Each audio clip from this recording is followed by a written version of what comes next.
What is going on, everybody? It's that time of week again. We're in for some chaos.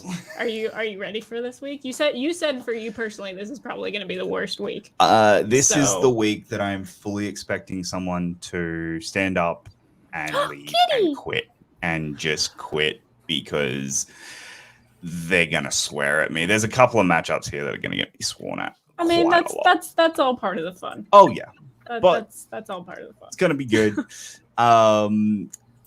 Hey guys. Thank you. We are joined by we've got a new guest this week. We do.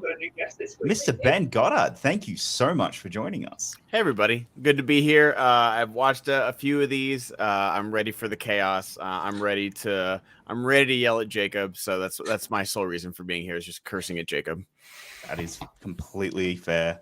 I can completely understand that. And that's pretty much why everyone else is here. Perfect. Jesse and Lauren, how are you going? Quite well. Pretty good.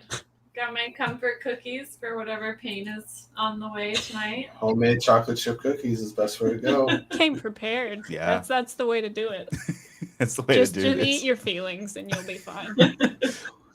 After we're still recovering from last night, so yeah, that's exactly where we're at. Mara, how are you? I'm so excited Ben is here because you've never been with Ben and I in the same place, but shit gets rowdy. Rowdy. Oh, this is gonna be fun. Yeah, he almost murdered me when he helped us move. The country is very lucky it was me and Dan in that U-Haul, not me and Mara. No. Things were fine until the sofa got there. Things were totally fine until the sofa. But guess what? The sofa's dead now, and we're getting a new sofa. We have beanbag chairs because we're adults, and since there's no sofa, we needed seating. So I bought 2 beanbag chairs today. I haven't seen like you do. hair is green until right now. Oh Yes. yeah, it's beautiful. I'm so sorry to interrupt. I was like, oh, it's green. It changed. That's okay. I haven't seen you since the wedded bliss, you two. Yes. It looks so good. I like it. Thank you. So much. All right. Are we just gonna jump into this? Let's jump into. I think we should just get all right. started. Let's jump into some of the palate cleansers to begin with. Some of the ones that are nice and easy. All right. First up, we have Polar, the Mads Mikkelsen Netflix movie, versus The Lord of the Rings: The Return of the King. Ben, I'm gonna let you start this one off. No, this is not even like a matchup. This is not even like a play-in versus a 1 seed. Polar is the worst piece of shit I've ever seen Netflix ever produce. It was unwatchable. I'd rather watch Resident Evil Final Chapter than this movie. Was it Selena Gomez or Vanessa Hudgens that's in this movie? Vanessa Hudgens. You can't act her way out of a fucking paper bag. Mads, I hope Mads got a paycheck for this. Like, this has to be like the summer home he stayed in Italy. What was it, like Michael Caine? He's like, no, I never received the Oscar. He says, he's like, when he did Jaws 4, he's like, no, I've never watched the movie, but I love the house that it paid for. And that's he got his mom a house. Yeah. Yeah. And that's what I feel like Mads did this movie for. It's Return of the King. It's amazing. I'm a huge Middle-earth person, but it's more that Polar's just terrible. All right, strong words. Taylor, I'm going to go to you next. So Jacob and I sat down to watch Polar a year ago, 2 years ago. 2 years ago. It was like the week after it dropped. We put it on. We're like, oh, okay, Mads Mikkelsen, cool. We put it on, and literally 2 minutes into that ridiculous intro scene, I was like, I can't do this. I'm too sober for this. So we watched about 2 minutes of it. And you got to the point where he shot his own dog, and then you were like, I was like, no, I'm done. This isn't worth it. And then eventually I went back and watched it because I just had to. But when we sat down to watch it, I was like, absolutely not. You're not. This is not worth my time. So there you go. Mara. All right, Ben. I'm going to tell you every reason why you're wrong about Polar and why it deserves to win this fight. Oh my God. I'm not going to do that. I do actually really like Polar, though. I'm not saying it's good, but once I get past the dog stuff, I'm kind of there for it. I love movies that still in this day and age think that the age gap between the two love interests is at all believable or acceptable. but it is Mickelson, so I mean, it is kind of believable. So I just got to give it that. Also, it has a character called the Black Kaiser, which I really would love to see Kaiser take on that persona because it sounds really like he would do something wrong with it and get himself canceled. But why not? What's different about Kaiser? Everything. Might as well make it worse. So, Return of the King. Do we even really need to talk about its merits? Besides the fact that I will say that it does have too many endings, but it is also never. It's not enough. Not enough. It's not my favorite Middle Earth film. I'm sorry. It's not my favorite Lord of the Rings film. Let's also be super specific about that. But yeah, no, of course, it's Return of the King. Are any of the Hobbits higher than Return of the King? Is my question. No. Okay, I didn't think so. Okay, yeah. I didn't think so. That's all that matters. It's okay for Were you not. worried for a second? I mean, I almost went into cardiac arrest. Yeah, I defend the first two Hobbit movies, but man, Battle of the Five Armies is tough, even for like a Tolkien nut like me. See, I'm the opposite. I can defend Battle of the Five Armies. I can't defend an Unexpected Journey. Jacob, did you see the size of the orc army? The 80 humans that were in there could not have defended that city, just logistically. Jesse, where are you going? It was fun before this because we were looking at the all the potentials and trying to figure out what the matchups would be. And I'm like, what could Return of the King go against where we would have to even think about it? It wasn't Polar. This is one. There's probably a handful out of the 300 movies that came out on like the IG list this year. There was about 5 where I went, that's a movie?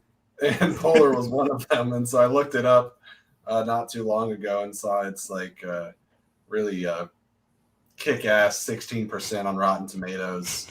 And I think that speaks for itself considering Return of the King, I believe, holds the record for like the most Academy Awards of all time. So let's go. We're going to have plenty of opportunities to talk more in depth when Return of the King is approached by a worthy challenger. It's probably not tonight.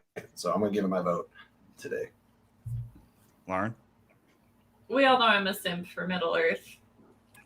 This is an easy one. It's Return of the King. All right. Return of the King makes it through. Next up, we have The Adventures of Tintin, Secrets of the Unicorn versus Strange Magic. Mara, I'm going to start with you. Okay, so I'm just going to say it. I don't really like Strange Magic. I get it. I get why people like it. Like, it has all the fantasy things that you should like, and the animation looks great. It's got a stellar voice cast. It's about a love potion that does not do it for me. Adventures of Tintin is so freaking adorable. And thank you. Yes, I'm so glad. I actually thought that there might be some, let me put it this way, online, especially amongst like 14-year-old girls, Strange Magic was like so popular, and I don't really get it. I'm also not 14, so maybe that's part of it. But it's so super cute. I mean, you've got like stellar voice cast as well. You got guys doing multiple voices. You have Thompson and Thompson. Like, it's so adorable. I don't even need to say anymore. I want to hear Jesse talk about it now. All right, Jesse. This is one of the films when we were doing study that I was so excited to introduce Lauren to, because Lauren is a very validated nerd like myself, and there's plenty of things that she has seen that I have not. And so whenever I come across something that I love, not just like a crappy movie that I saw before her, but something that I love that she hadn't, she's like, oh, I've never seen Tintin. I was like, oh.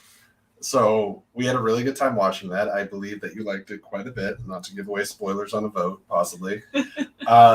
Like we said with the voice cast, you have Andy Serkis, Daniel Craig, Simon Pegg, Nick Frost, Toby Jones. It is Jamie Bell, of course, the title role. It is littered with incredible actors, and they all give this movie way more than anyone else might have. But when you're doing a movie for Steven Spielberg, your only option is to give it everything you got, unless your name's Harrison Ford. In King with the Crystal Skull, to be specific. But I think it's a really good. I hope we can talk about it more, talk about the plots. Question I had is Secrets of the Unicorn a international title for the movie? I think it's the subtitle that was international. Yeah, it was international only, but it's because it's named after the book. Oh, okay. It makes sense, but I'm just like, oh, I always thought it was just The Adventures of Tintin. Anyways, that's my vote. Wonderful movie. Strange Magic is, it's really shallow, I think. Yeah, it's a thin movie with music that's mostly unoriginal. Taylor. I haven't seen either of these movies. Fair enough. So pick the one with the cute little dog. So just because the word unicorn is in the title, that's where we're going. Because that's all you need to get me to sign up. So that's when you watch, you might be disappointed based off of that vote. I don't care. I said it's in the title. I don't need it to be in the movie. I just need it to be in the title. Fair enough. Technically, there are several unicorns in the movie, just not the unicorns she thinks they are. Right. Ben?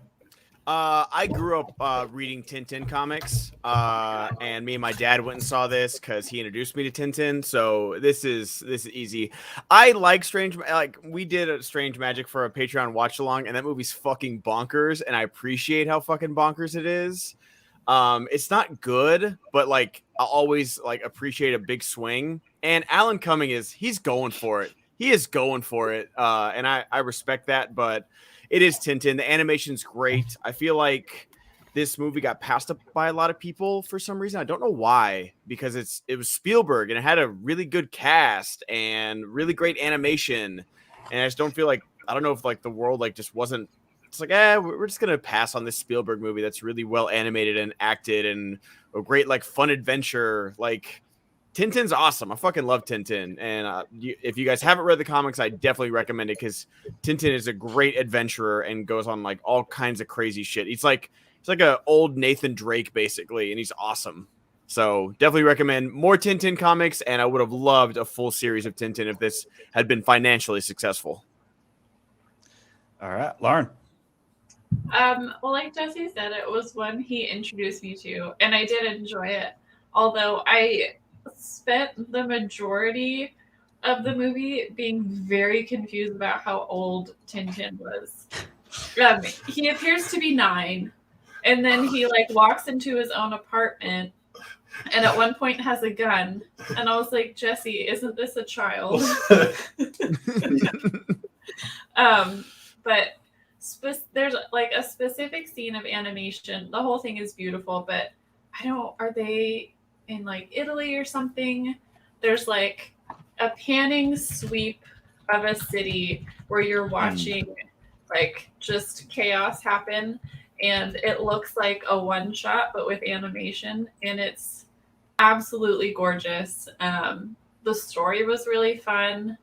You put Andy Serkis in a movie, there's a good chance that I'm gonna like it. I thought it was really fun. I enjoyed it quite a bit. I think Strange Magic, as bonkers as it is a little bit forgettable. Whereas like Tintin has kind of burrowed its way into there. So I'm going to vote for Tintin. All right. Okay. By the way, I do think it is appropriate, though, that Kristen Chenoweth is credited as Sugar Plum Fairy in Strange Magic, because that's her real title in life. It's true. That is very, very true. All right. Let's move on to our next one. And we have Blade 2 versus Batman Begins. Oh, Jesse, I'm going to start with you. Oh, I wanted longer to think about it. Right.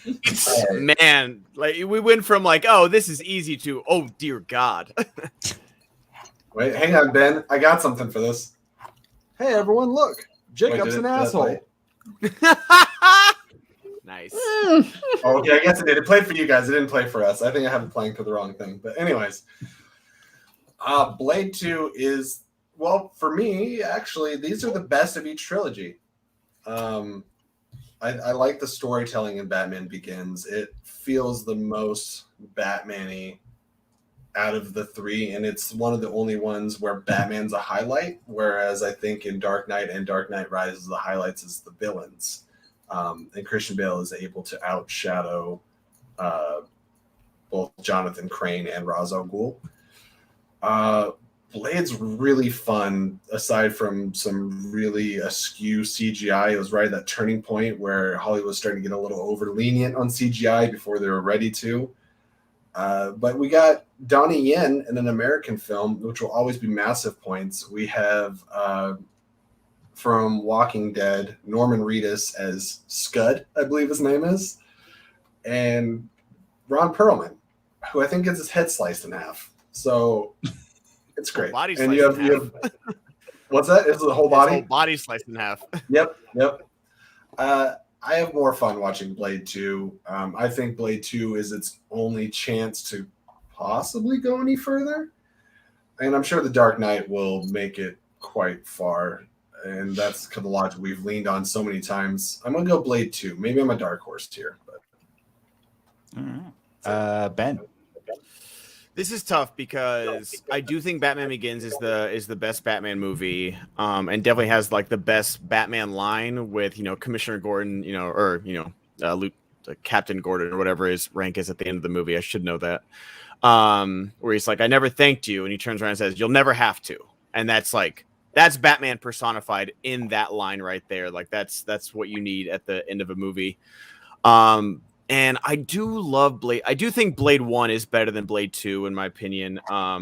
We did get like the Reaper strain, like with the open vampire, which, got copied. Like, I think Guillermo del Toro made like an FX show out of it and everything. And we got so much so this is really a tough one because like Ron Perlman and Norman Reedus are so great.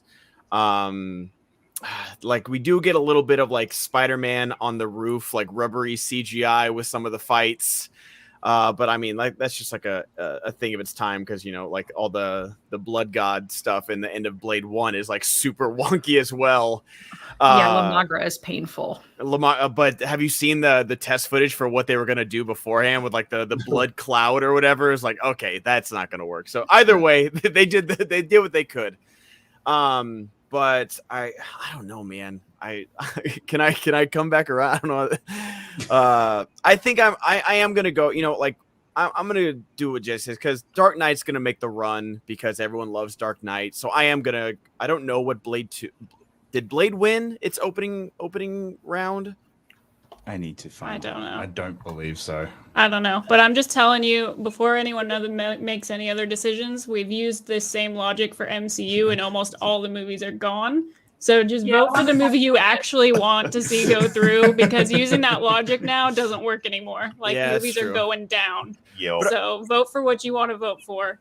If you want to use that logic, you can, but like I can't guarantee any of the other ones are going to make it through. Spoiler alert, on principle, I'm going to try to push First Avenger through because there's no freaking Captain Americas left.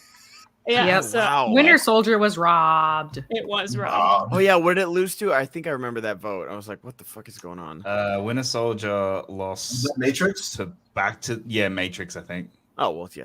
That's a shitty. Yeah. That's just a shitty first round matchup. I'm gonna go Blade 2 because if I'm just sitting at home and I'm like not studying, like Blade 2 is gonna be the movie that I pick.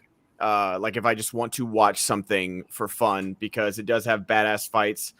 But yeah, I love Blade 2. I love Batman Begins, but Wesley Snipes, like Mahershala Ali, he's won 2 Oscars, but this will be his toughest test yet, is replacing Wesley Snipes as Blade. But will he open his eyes? Oh, yes. Thank you, Lauren. Who knows? Lauren, if you could get paid $10 million to keep your eyes closed, wouldn't you? Mara, where are you heading? Okay, I gotta be honest. I'm very, very surprised and very happy because I thought I was gonna be like the Blade 2 holdout. Batman Begins, I really like it. I'm leaving. No. We So have I'm our first victim.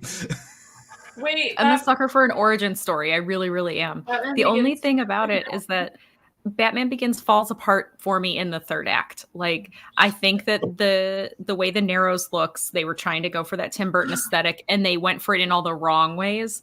And also, it's a scientist. The idea that vaporizing water will not also vaporize all the water in your body gives me problems.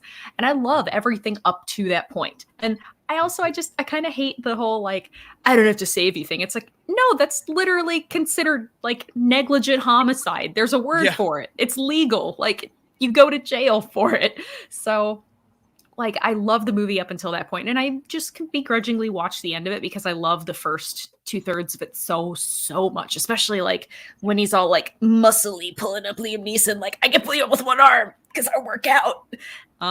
Love that from a thirst standpoint. But man, Blade 2 just has all the things, especially a Donnie Yen, which is just like the ultimate thirst quencher. So I'm pleased to say that I hope, unless we have a tie, that Blade 2 will shove its way through. And if I have to call Dan as a tiebreaker, I will. I think you're gonna I have to say really quick, I feel bad for Lauren though, because I think Blade 2 is the best one, and we watched Blade 1 months ago, and we watched Blade 3 for the last bracket, but then we didn't have time to watch Blade 2 for this bracket. So the only one she hasn't If seen. there's a tiebreaker, I'm picking who does it. It's not going to be Dan. I'm picking who I want to be a tiebreaker. So What, you don't know what he'll pick? I don't know what Everyone he'll pick can fuck either. off. Taylor's mad. I'm pissed. Taylor. I'm angry. No. Are you mad as hell? Batman And you're not Begins going to is take the it only anymore? good new Batman movie. The only good one. I'm so furious. I'm done. I'm not saying anything else. You're telling me Batman Lauren? Mask of the Phantasm isn't good? Because I disagree. It's not good. The end. Bye. What? You're Nope. Oh, this is gonna get interesting. All right. Bye-bye. yeah. Lauren? Well, as Jesse said, I've seen the worst Blade movie, and I've seen the first one. They are movies, technically. I love Batman. I can't tell you how many times I watched Batman Begins when it came out, because it was the first one we'd gotten in forever, and I thought it was wonderful. Katie Holmes aside, she should not have been in it, but that's neither here nor there. They could not figure Rachel out. They really couldn't. Batman Begins is great. I'm very disappointed with you, but we'll talk about that later. I was nice, and you know that I cannot be nice. My vote is definitely for Batman Begins. I think Blade is fun, but like Taylor said, this is the best Batman movie we've gotten in a really long time. And it deserved better than this, you guys. I'm not mad. I'm disappointed in all of you. Well, you can't say everyone. Except Taylor. Hey, I'm voting Batman Begins. Like, I'm 100% voting Batman Begins, which means we do have a tiebreaker, which means... Hey, everyone, look. Jacob's an asshole. We need Mara back. No. I'm here. I'm just not visible. That's still the matchup, though. Who is our tiebreaker? Dan Only is Dan. just right down the stairs. No, we're not. I don't know what he'll picking pick. Do you want No. me to ask Maverick? I'll go ask Yeah, we can Maverick. ask Sir Pounce. He's right here. He looks like a fat cat. So. Exactly. I am very quickly going to message. I can text Parker, maybe. I was just about to say Tex Parker. Ask Marisol. Oh, She no, lives I in was gonna. I'm messaging Adam. I'm messaging Parker, so. Hmm.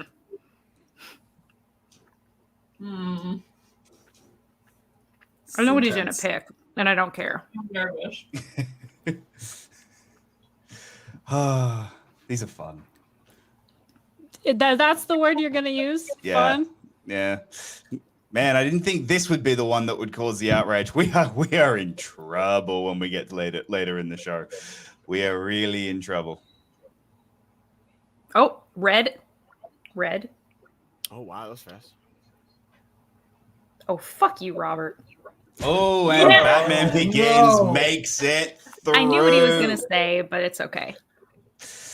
All right, Batman Begins makes it through on that one. Oh I boy. have been hurt so many times. I'm not even sorry. Okay, not Yeah, even. she got her pirate heart stabbed out of her Yeah, body. not a single Pirates movie has made it Over through. and What beat over Black again. Pearl? Jurassic Park. Jurassic Park. Which first of all, that matchup is rude. Yeah, Jurassic Park have won, yes, but I will always be mad about That's it. tough. I've taken a lot of heartbreak. I am not having Batman Begins go down and having the freaking representative for Batman be the friggin' Dark Knight. Get out of It here. was bats versus vampires. All right, next up. This should be a palate cleanser. Should John it? Carter versus Star Trek V: The Final Frontier. Okay. As the resident massive Star Trek nerd, Mara, where are you going? Okay. I'm not going to lie to you. This is tough for me. Also, by the way, Malcolm's Middle Earth Media, I don't know what Dan would have said. He probably would have said Batman Begins, but we'll ask him later. Okay.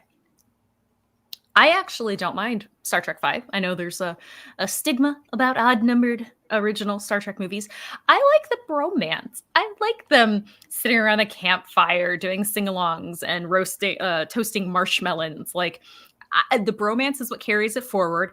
I love that it gave us, what does God need with a starship? I love that it gave that to us. That's a gift, people. It's a gift. It is a gift. It is. But here's the thing.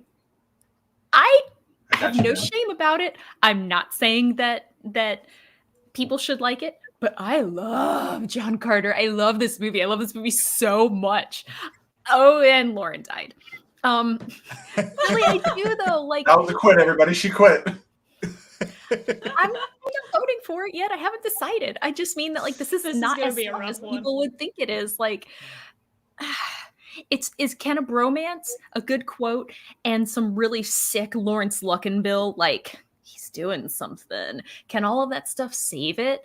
Or is it the fact that like Taylor Kitsch in his career, he did everything right. He took all the right movies. He took all the right roles. He isn't terrible in his movies. It's just that the movies fall apart around him and it sinks everything.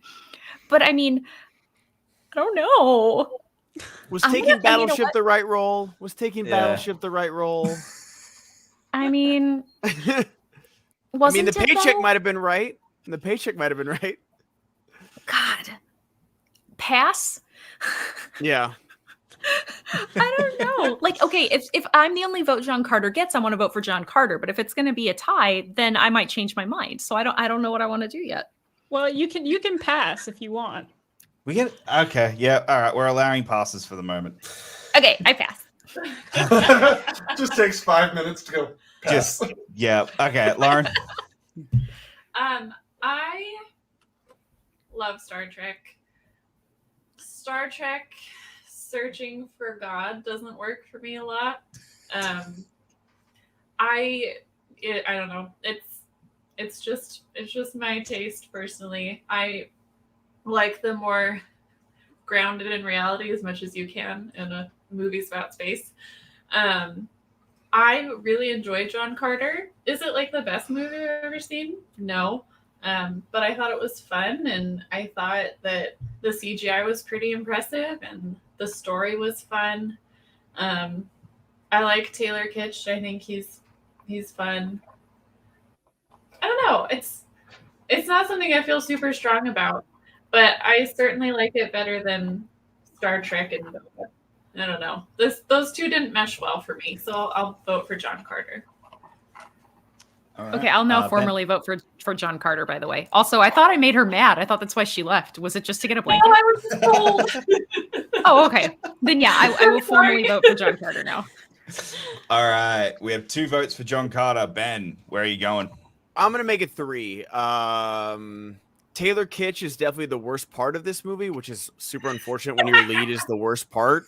But everyone around him, like Lynn Collins, Dominic West, like it's so crazy. Like Dominic West, like is like this amazing villain. When I'm rewatching The Wire right now, and he's like just like a good cop. He's an asshole, but like he's a really good cop, and it's like he's not like corrupt or evil. He's just an asshole, but like. He's a murder police and like he solves crimes and puts away bad guys, but like everything else, he's like this sniveling, like mustache twirling, like evil person. Willem Dafoe is great. Mark Strong is always good. So like everything around this movie is great. I really just think they needed a better leading man for this movie because Taylor Kitsch has a wheelhouse and this is not it. I don't know what it is, but I know he's got it. Maybe like was it Gambit called? No, Gambit. definitely not Gambit. Definitely it's not Gambit. Gambit. It's That's Gambit. That's Channing Tatum. Channing Tatum is Gambit forever. But I'm gonna go John Carter because it is a fun movie. It's a little too long. It's like kind of got like Lone Ranger-itis, where it's like, if you would have kept it under 2 hours, like it would have been better. I like Lone Ranger. No. Lone Ranger is like herpes, and John Carter has a cough. Those illnesses are not the same. Hey, the first 30 minutes of Lone Ranger are fucking perfect, and then they're actually pretty good. Yeah. And then I think the last the third act is a lot of fun in Lone Ranger. It's just way too long. It's just way. You too take long. out that unnecessary massacre of like the Native Americans for no reason. Like that was so strange. I was like, this is a Disney movie, and they're getting chain gun. What is happening on the screen? So crazy. But no, I'm gonna vote John Carter because Star Trek V is. I love me some Saving the Whale Star Trek. I like Search for Spock, but I draw the. It's just I agree with you, Mara. It does give us why does God need a starship? It's great. It has survived the test of time, but it is a John Carter for me. Okay. Jesse. So, anyone that's watched what little of a Schmoedown career I've had so far will know that the only reason I won my worst match was because I pulled John Carter trivia out of my ass. And that was Willem Dafoe's inclusion in that film. A film that I hadn't watched since it came out, and I was like, I think Willem Dafoe's in that movie. Boom! 5 points, I think, or 3 points or something. I don't remember, but that saved my life in that awful, awful match. To which then I rewatched the film, and it's a pretty good time. It's shallow in some bits. There's some things that are rushed. There's a lot of things conceptually or potentially that were on their way to being really cool, and it didn't quite hit them. But it's an enjoyable enough movie. I would have watched more things from this universe. It's unfortunate that it didn't do as well with as many Disney movies that were not up to snuff in the live action world that made over $1 billion. It would have been nice to see this be more successful than it was. So John Carter's my vote. All right. Taylor. I don't feel particularly strongly about this one, but I'm going to vote Star Trek just because I'd prefer to watch Star Trek. So there you go. Okay. All right. Well, with that, John Carter does make it through. We are on to our next matchup. Another one that could get me sworn at. Star Trek Generations versus Wonder Woman. Taylor, I am going to start with you. Cool. I don't really know how I feel about this one. I really, really like Wonder Woman a lot. I think there's a lot to appreciate about that movie. I do have third act problems with it, but I love so much of it that it kind of just I just overlook it most of the time. I try to, at least.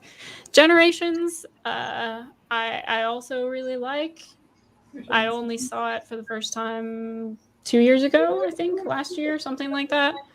And it's enjoyable, but yeah, I'm gonna vote Wonder Woman here, just because when we saw it in the theater, it was like such a cool moment to have that moment and have a Wonder Woman film and have it just feel like it was so well made and the casting was great. And there's some pretty iconic scenes from that film. So I'm going to vote Wonder Woman.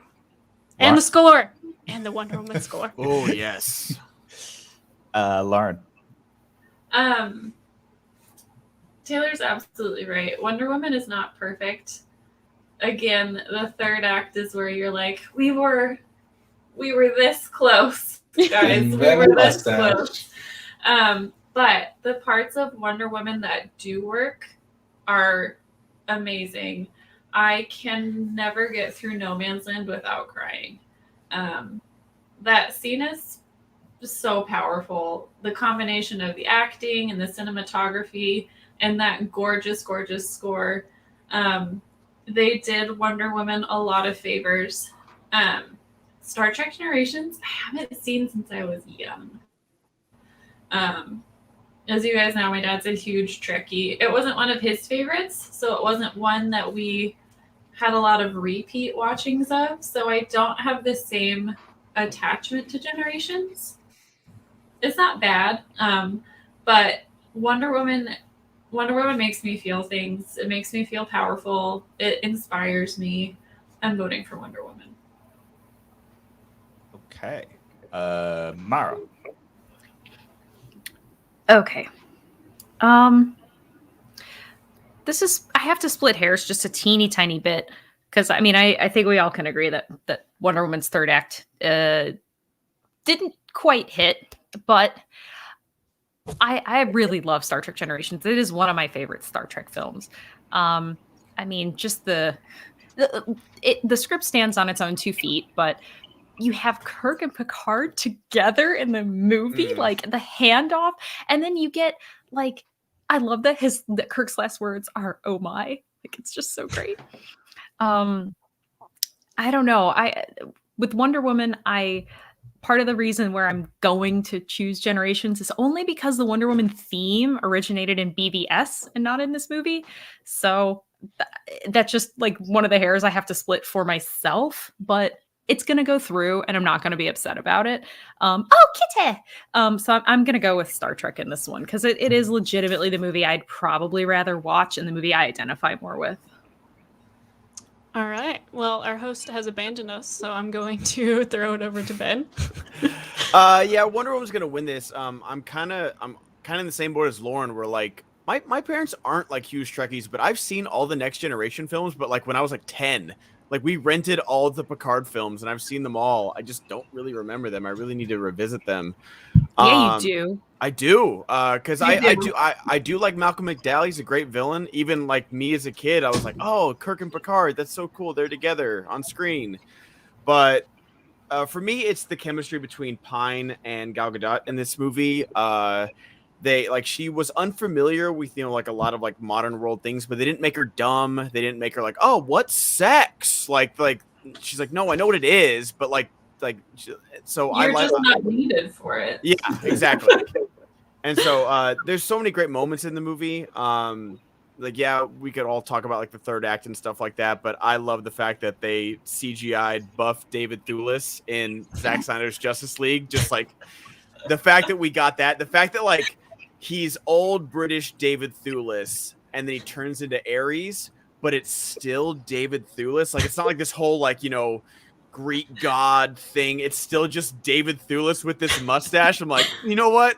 I'm fucking with it. And then they tripled down in Zack Snyder's Justice in the Snyder cut, where like he like takes his helmet, puts it on, and he's the one that like kills Darkseid in the beginning. I'm like, fuck yes, get wrecked, Darkseid by David Thewlis. It's fucking awesome. Like Vinny Mancuso, I think, wrote that Collider article, and he was just like, where we see a CGI rip David Thewlis just absolutely wreck Darkseid, and it's so great. So it is Wonder Woman for me, but I do really like Generations a lot. I need to rewatch it.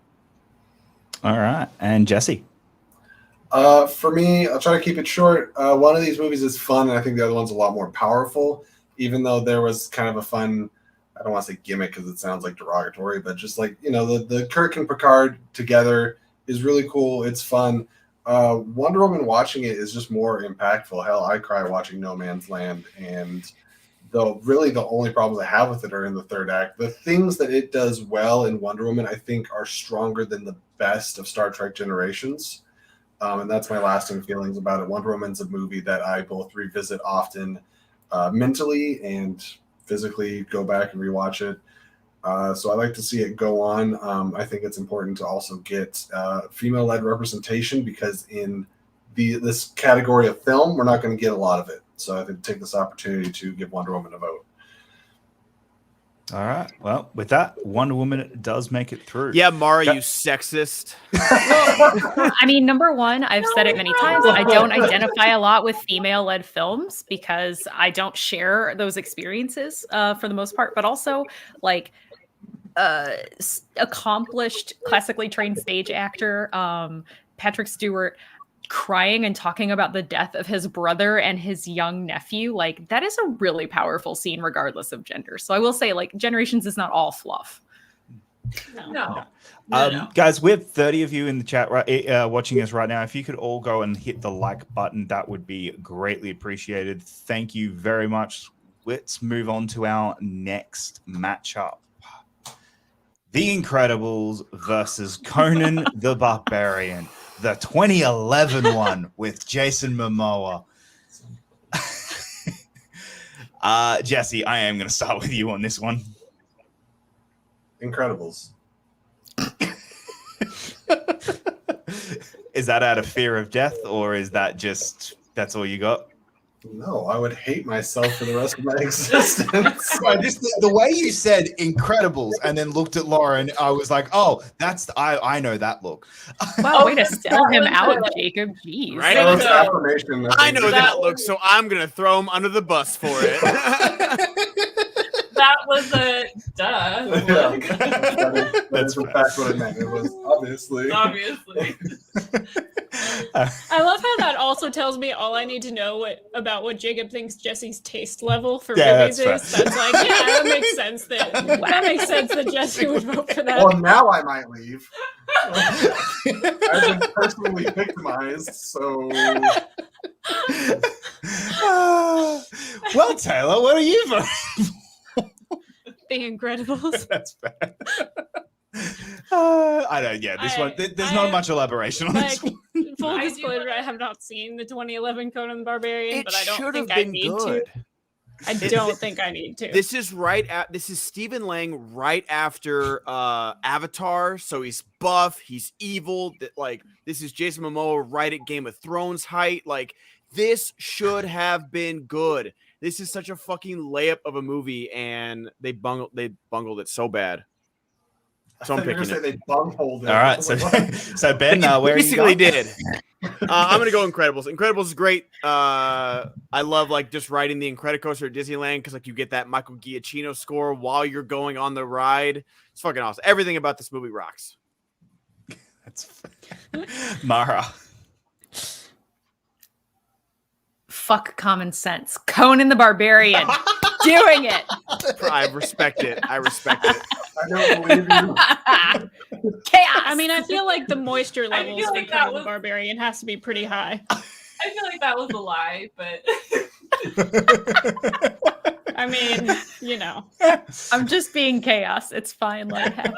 Chaos. I do love that, like in both Scorpion King and Conan the Barbarian with The Rock and Momoa, they both like sleep with like the prophesizer, like the prophet who like can't do it once she's been with a guy. It's like, why is this a fucking thing? Why is this a thing? It's because penises take away our girl powers. It's true. It's true. They ruin us. It's in the Bible, I'm sure. Lauren.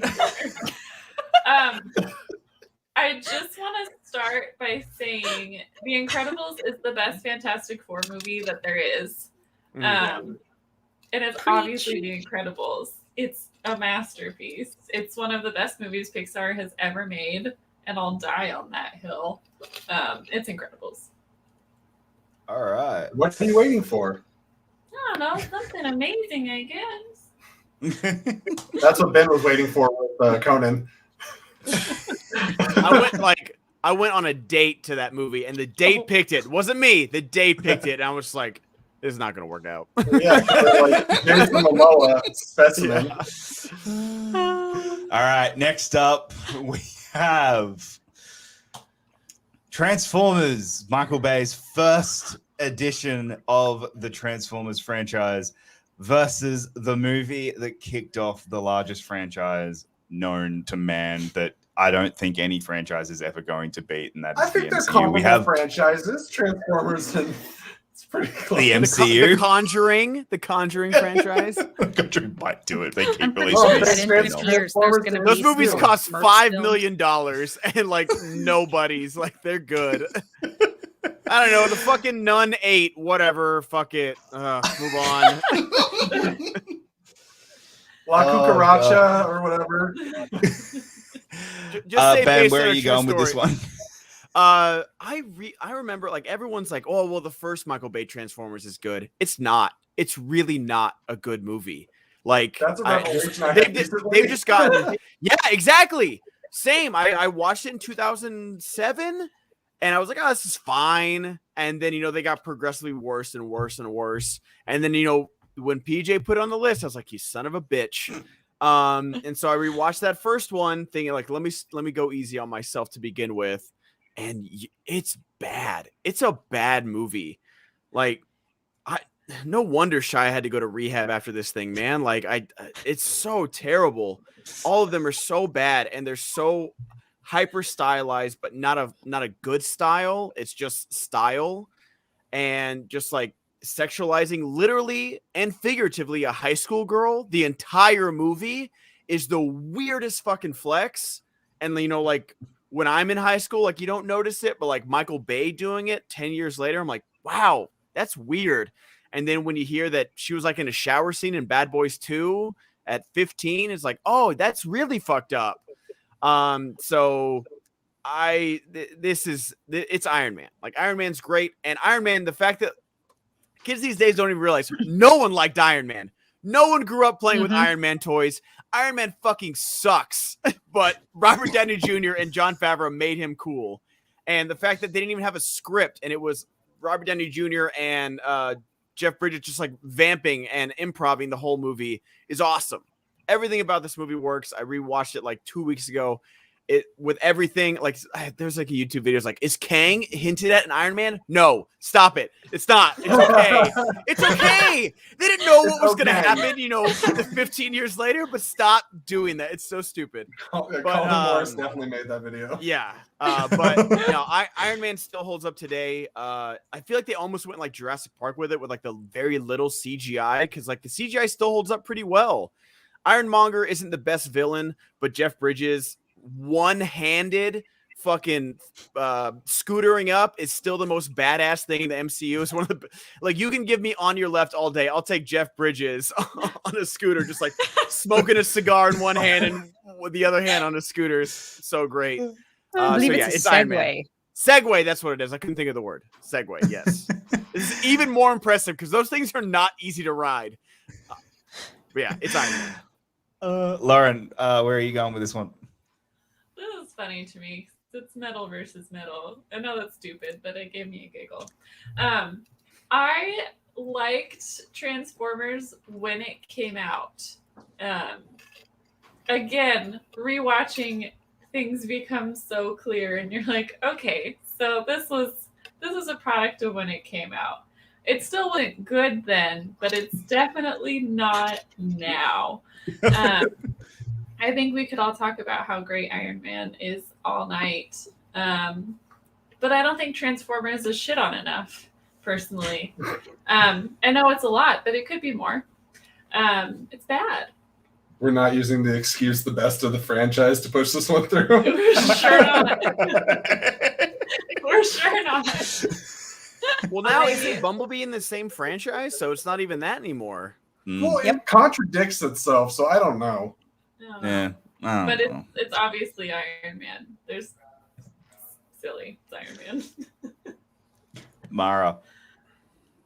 So I just got to say, one thing that this Transformers movie has is a robot pissing on a man.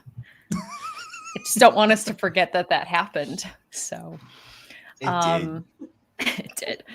There's also an extended conversation about masturbation that's not comfortable. No. No, that should be a fun conversation. That should not be an uncomfortable conversation. Or that same person that got pissed on is like, I like outlaws. They're hot. That's an adult again talking to a high schooler. It's so fucking weird. But I'd also like to point out that Bumblebee, yes, best live action movie, but the best Transformers movie with Transformers in the title, objectively, is the Transformers the movie. I will die on that hill. Yeah, a fun story, by the way. I'm sure you guys all already read this, but for the people watching, do you know that Iron Man ended up being the first MCU movie because they focus tested toys and kids said they wanted to play with Iron Man toys more. So thank you, children, for helping birth the MCU in such spectacular fashion. Kids are going to save us, man. It's funny too because they thought Captain America was super lame, and I was like, "Oh, fuck off, children." But on that note, We'll it's get to Iron that. Man. we'll get to Captain America. Don't worry. I'm already sweating. Yeah. Well, I think we got a revenge tour on the bottom here. Oh yeah, we do. Oh no, we've got the. Don't get me wrong. The last quadrant is gonna piss off some people. So Cool. yeah, and if you've been crossing off the movies as you go through, you could maybe start figuring it out. Jesse, where are you going? So with everything Ben was saying about how it's amazing this movie even came together, I think what he's trying to say is Jon Favreau built this movie in a cave with a bunch of scraps. With a bunch of scraps. You've never heard Jeff Bridges yell like that before. Like that was out of nowhere. This is the dude we're talking about who had like just won an Oscar for talking like this a lot, and then just screams at the Christmas Story. Like poor kid, poor Peter McNichol, like poor Ralphie. Iron Man is badass. It had the villain problem before the villain problem was what it was, so like we forgive it a little bit, I think, which is fine. It's in the fact that they were able to be. It was one of the most grounded superhero movies that we had at that point. Batman Begins, like not included, but the fact that it came out the same year as Dark Knight and we're still talking about it, and it wasn't just completely engulfed by that release, I think is really impressive. Transformers doesn't really get brought up in a positive light very much. It's an easy choice. I just wanted to make the Jeff Bridges joke. It's Iron Man. It's worth it. It's worth it. Taylor? Yeah, so I had like convinced myself that the first Transformers movie was good. Like because we were like, oh, we're gonna sit down and we're gonna rewatch all of them. And I was like, oh, I remember the first Transformers like at least being a fun time. No. Absolutely, it is not. It's the Mandela effect of quality. Yeah. So it's definitely not good. And the way that like just the way that they decide it's acceptable to handle Megan Fox in this film just infuriates me. It just makes me so angry. And just yeah, the high school thing is real weird. Like, I get if you want them to be in high school because throwing them into a situation like this as high school kids could be a super interesting story. But then you can't cast Megan Fox and have her be the character that you clearly want her to be in this movie. You cannot, absolutely cannot do that. That is just, there are some problems there that someone needs to address clearly because that is no. I hate the Transformers movies so much. With two exceptions. There are two exceptions to that. And they're just like I just don't get it. Like to each their own, everyone has their own taste, but I don't even understand how people have fun with them. Like I don't get it. So Transformers can get the hell out of here. Iron Man, I have really fond memories. The character Rodimus Prime in the Transformers the movie, because that's a name. I think that were your two exceptions. Yes, yeah. Oh, good. Iron Man, I have fond memories of. I remember going to see it in the theater with my stepdad, and we were just so blown away and so excited because we would go see all the Star Wars and superhero movies and stuff together. So that's kind of like just a memory I have of us watching it and having like no idea what's about to hit us. Yeah. All right, let's move on to our next one. Iron Man does make it through. Guys, we're flying through this week. It's great. If you want, I can talk more. I get. Look, I'm preparing us all for the last four. So, and I'm probably building up these last four. You probably are. You need to calm the fuck down. And everyone's gonna be like, you need to chill out. And everyone's just gonna be like, this is easy. This is easy. This is easy. This is easy. Next. All right, next up. Star Trek 09 versus Fantastic Beasts and Where to Find Them. Ben, I know you're a massive Harry Potter fan, and you love these movies, don't you? I love everything about these movies. This is easier than Return of the King versus fucking Polar for me, and this is Star Trek 09. J.J. Abrams fucking killed this movie. It is so good. They recast the original. This is my Star Trek crew because I didn't grow up watching the OG show. I didn't grow up watching the OG movies. So Pine and all them, like, this is Anton Yelchin, rest in peace, like John Cho, all of these, like, even though they all got their jobs by like happenstance or injury or sickness or like just like everyone, I can't understand Romulan. Then how the fuck did you get this job, bro? Like, whose son are you? Like, that sounds like the real world where people just they make up shit on their resumes and just senator's nephew on the fucking Enterprise. Get the fuck out of here. But no, Fantastic Beasts and Where to Find Them. It's not Crimes of Grindelwald. It is a capable movie. But I am judging it by Crimes of Grindelwald because everything good about this movie, they fuck up in the next one. So it makes it pointless. Like, they should have had Colin Farrell come back because Colin Farrell's great in this movie. Jacob and Queenie make this movie. Jacob Kowalski is the role Dan Fogler was born to play. That and Balls of Fury. Great movie. It's terrible, but I love it. But he is so good. When he gets like the hiccups, just doing that, he is us because like everything else is so dour. Everything is like, oh yeah, you've seen magic, we get it. But anyways, it's really dark and depressing in America. We like magic, but like whatever. Makusa was formed, 100 years before the U.S. was. Don't think about it. This movie's so fucking stupid. I hate it. This movie, oh yeah. Don't get me started. It's a terribly written movie. There are good things about it, but the fact that they ruin all of those good things in Crimes of Grindelwald means that this movie's also trash. So yeah, I love Star Trek 09. Coming from someone that didn't grow up liking Star Trek, this movie was so good. And bringing back Leonard Nimoy for that part, Eric Bana is great. Clifton Collins Jr. is great.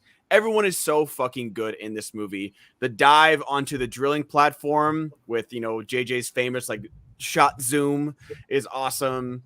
Everything about it is good. So yeah, it is Star Trek 09 easily for me. And I'm going to go pee. I'll be right back. Follow that up? You may. Okay, I want to follow it up because I want to jump on that same train of I didn't grow up with Star Trek. I grew up in a house that had a lot of Star Wars and no Star Trek. That's just how it was.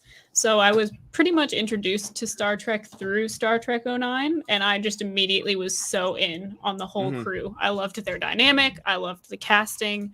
I thought the chemistry was great. I was so excited to actually find out more about the Star Trek universe. Like, it actually made me go back and try to find find the shows and look at what the other movies were like. And I do think that it was kind of the perfect way to soft reboot the Star Trek universe, I guess is the way to put that. I don't know. But to bring the Star Trek universe back to the big screen with a cast that I think really connected with the people in the age group they were trying to reach.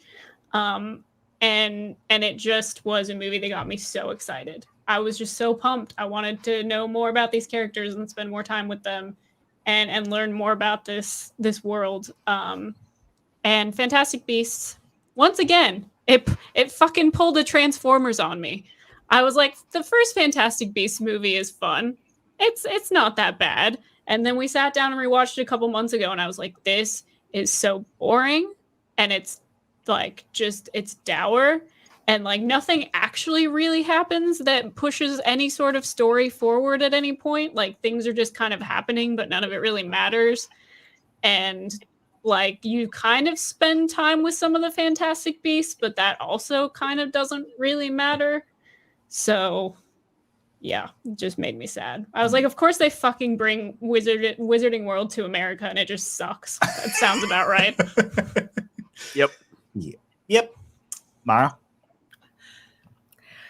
Let's not forget that Fantastic Beasts gave us Academy Award winner Eddie Redmayne trying to get a Aaron Pett to fuck him, like, so that way he could get it into a suitcase. Let's not forget that happened.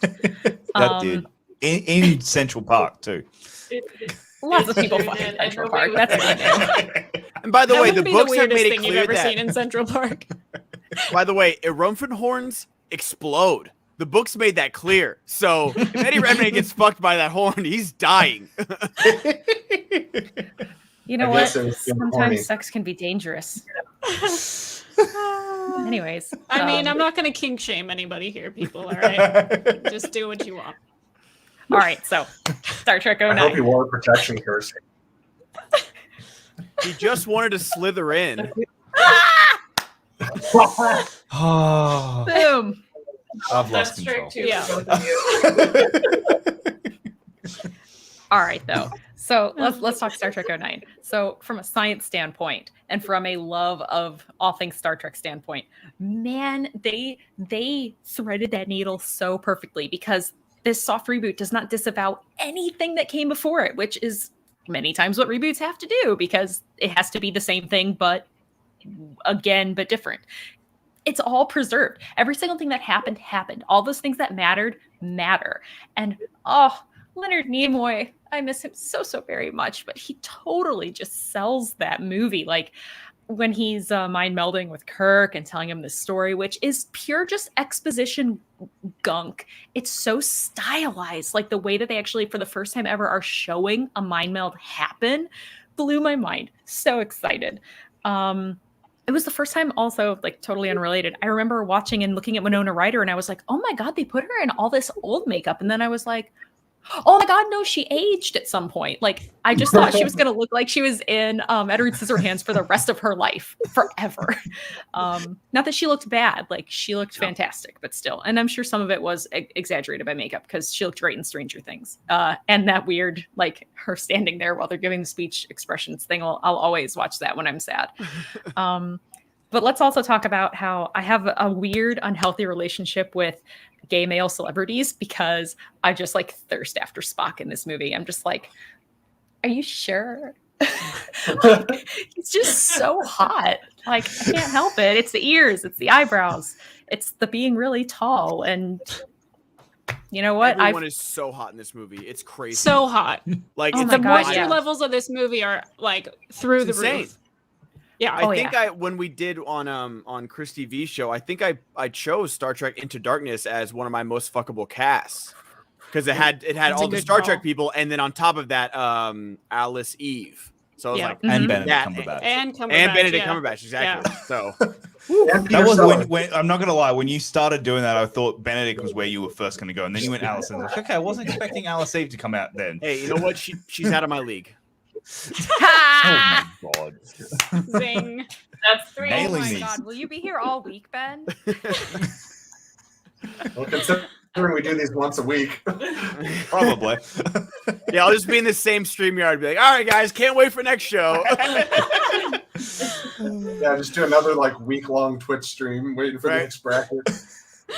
Oh my gosh, yes. Come here. We'll get you on Chill Central 2.0. We'll talk about all of these things. We'll dissect it. And we'll still have the beanbags. We'll put the beanbags on Chill Central 2.0. I'm down. Just like take shifts on the stream. Be like, all right, 8 to 4. That's you, Mara.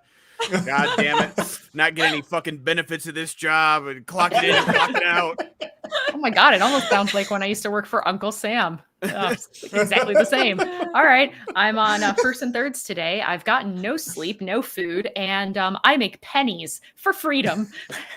All right. Anyway, Star Trek. Let's just Politics. She sounds like Bones. Nothing but Bones. So on the surface level, this movie feels like what would happen if the CW casted a film because it's just everybody's hot.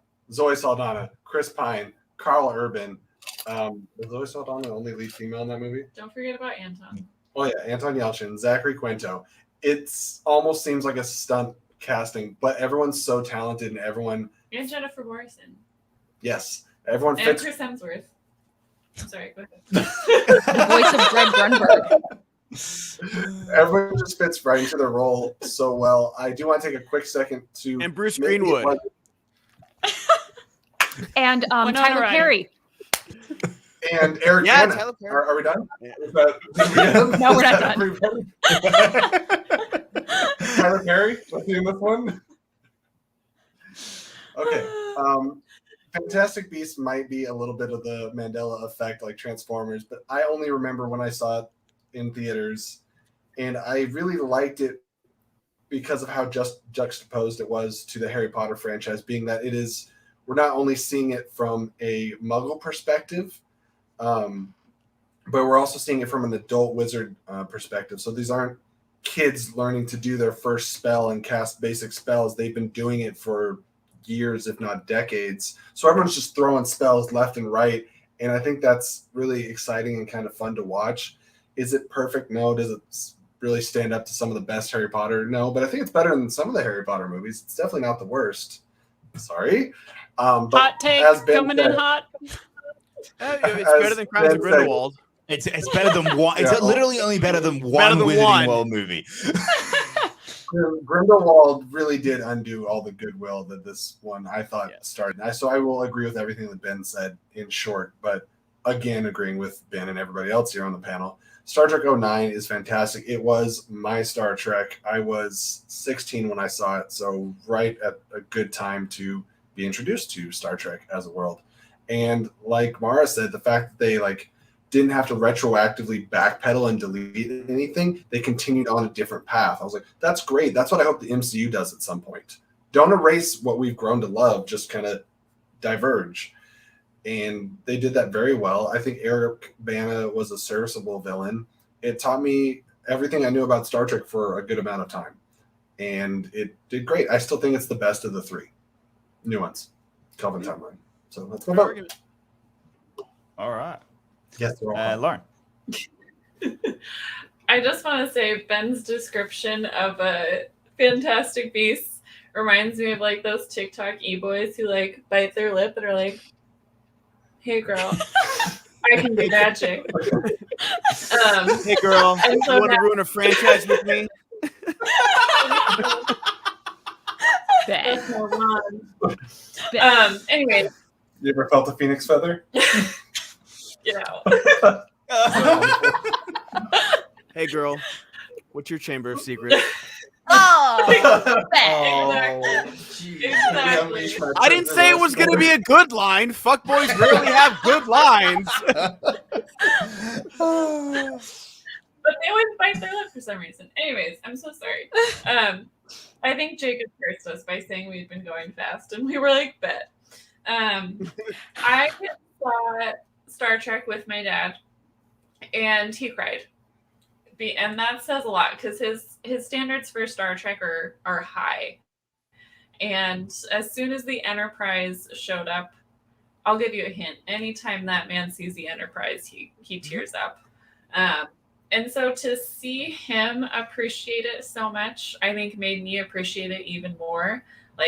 This man lives and breathes Star Trek. Every time we go over and hang out with my parents, we walk in and he's watching Star Trek reruns.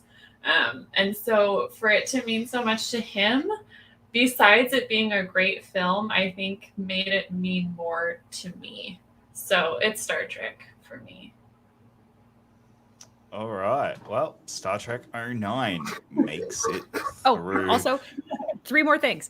Kick-ass score, hot Rachel Nichols, Green Alien, and hot Ferrante here. Done. Yes, Ferrante. Oh my gosh. That is literally the only criticism of this movie is that I wish he was in it more. Oh, Chris Hemsworth. Did we forget Chris Hemsworth? Someone mentioned him.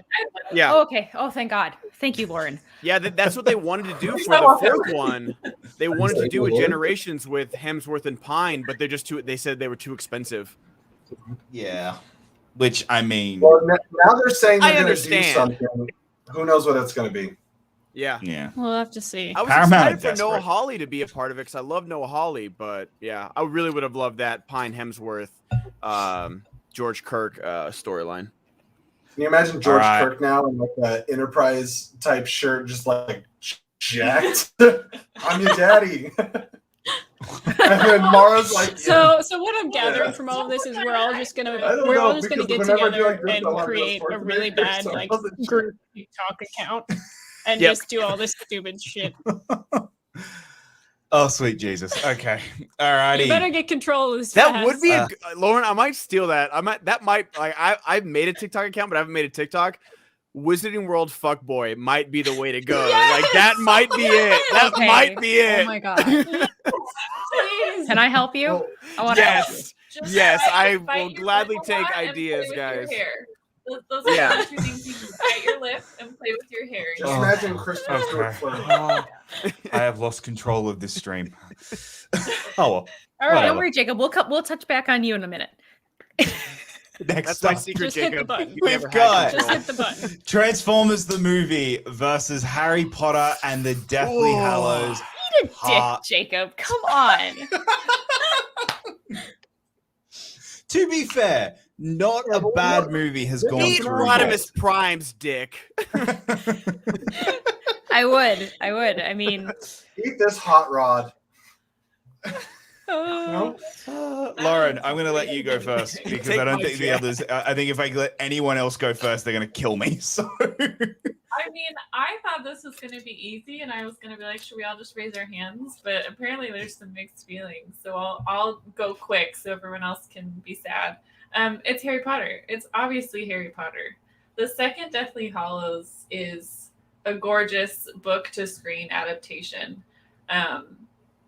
It's wonderful, and I'll keep it at that. Jesse, Unfortunately, I don't have the Transformers nostalgia. When I saw pieces of it, it was much, much later, and I think that's something that's tied to it. Not to say that's not still good. Harry Potter is something I grew up with. When the first one came out, I was, I think, 8, so he was 11. So I was younger than Harry until I started catching up with him. And it's really fun. There's not a lot of franchises, I think, where we're given an opportunity to grow up with characters. And so that will always stick with me. And I think Deathly Hallows had a really large...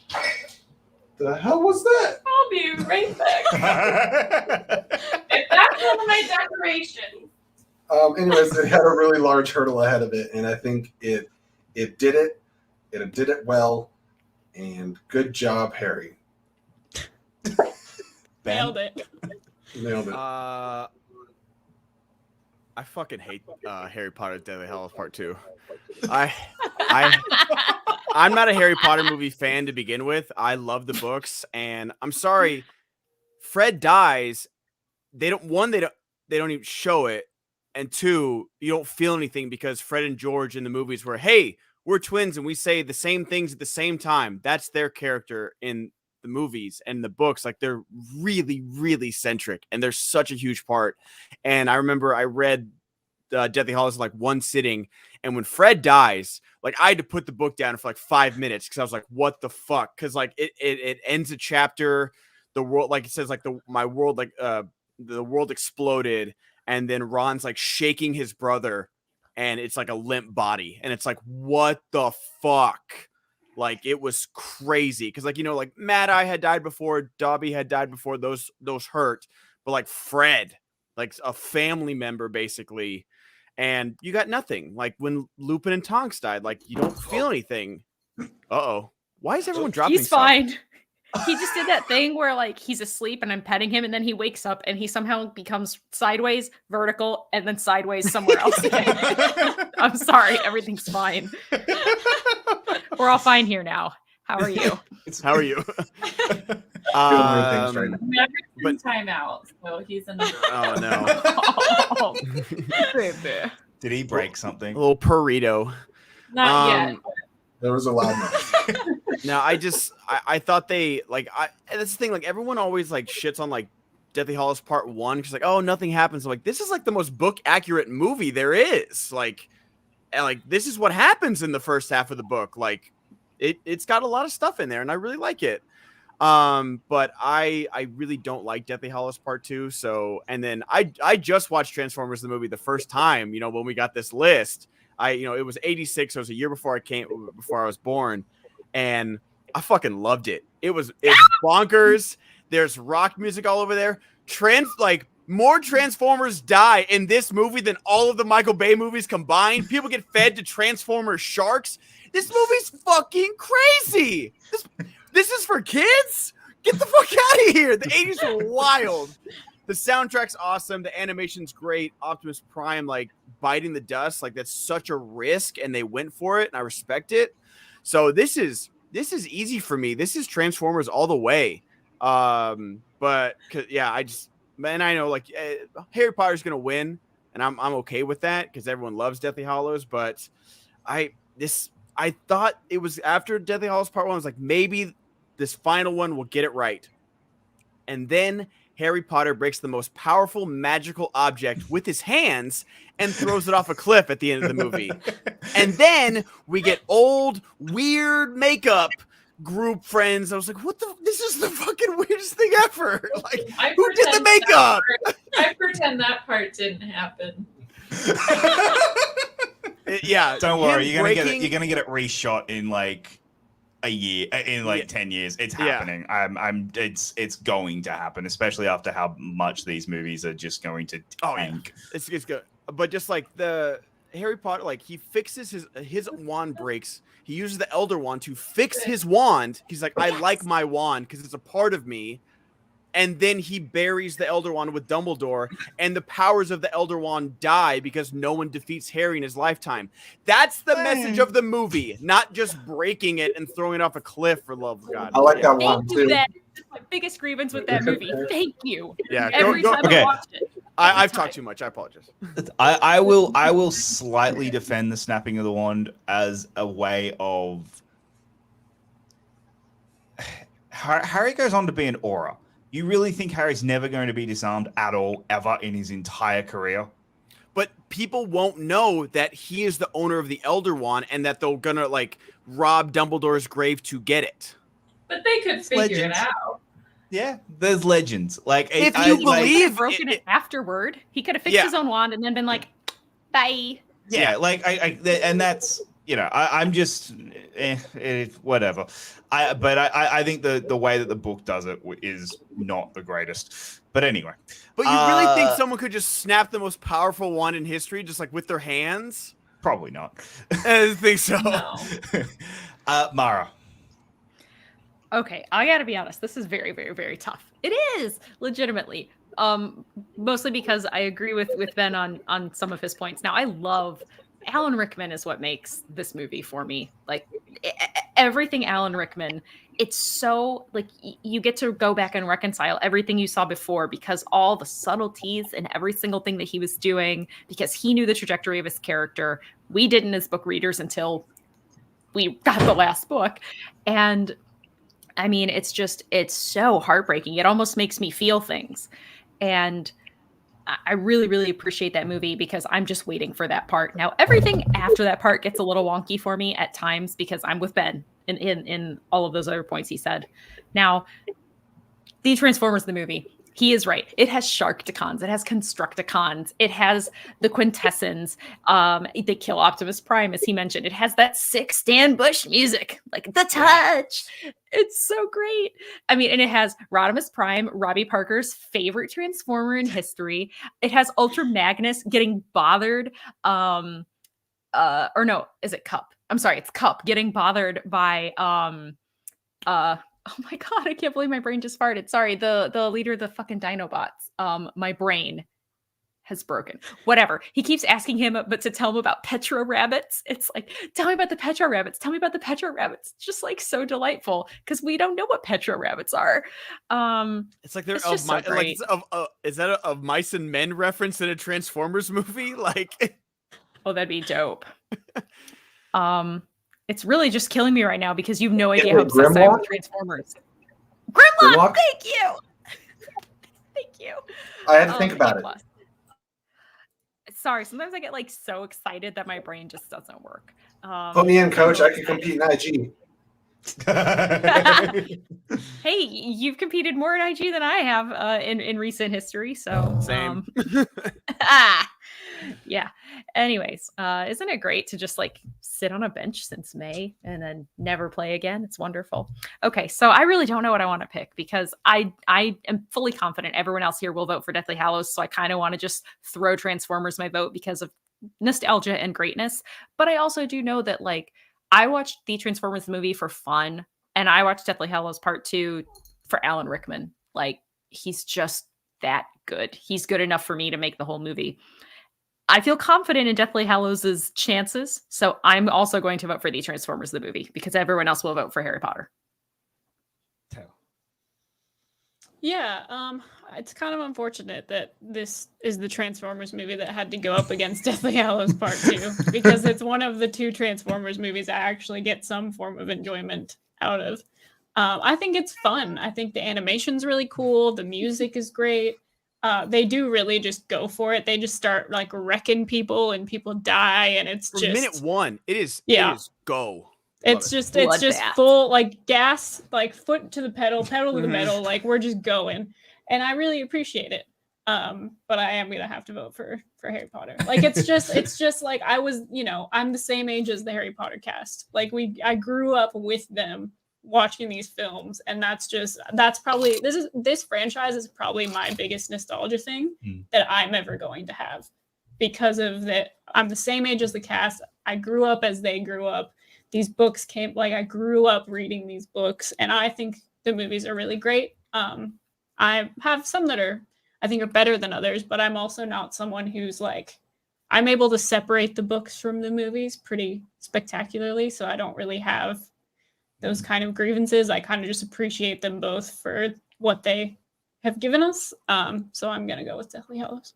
I'm also going to go with Deathly Hallows Part 2, mostly. I do completely agree with you, Ben, about certain moments in that I think Part 2 doesn't do very well. Fred's death. I think most of the deaths outside of Snape's and really that's it. The movies don't do very well. Deathly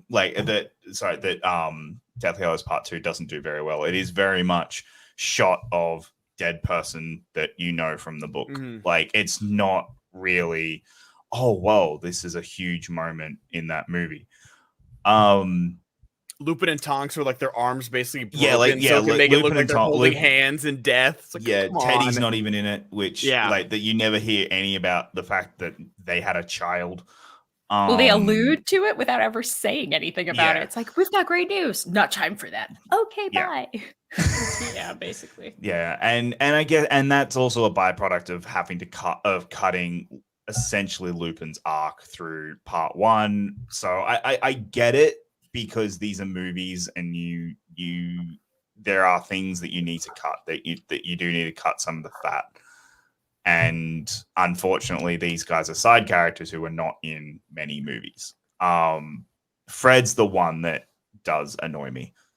That being said, Taylor, now this is my Star Wars. Like I grew up with this franchise. This is the franchise that means more to me than any other franchise in the entire world. So of course, the last film is going to absolutely land for me, and I do really love this movie, and it's going to make it through to the next round. You like Fantastic Beasts: The Crimes of Grindelwald the best? Wow, that is such a shock. Hot take. This is the last one that that cares for me. Those hey, we're at the Star Wars route. We're getting the prequels. Yeah. All right. Next. Oh god. Oh no. You guys are gonna kill me because one of these has to make it through. Supergirl versus Willow. Hey, start with me. All right, Mara. I fucking hate Willow. I hate this movie. Whoa! I hate this movie so much. You and Robert Parker. The dungeon hates Willow. I really, really do. I love Val Kilmer. He is the only thing I love. But I swear to God, I want to stab a baby every single time he's like, Elora Danan, Elora Danan, Elora Danan, Elora Danan. I just want to murder children.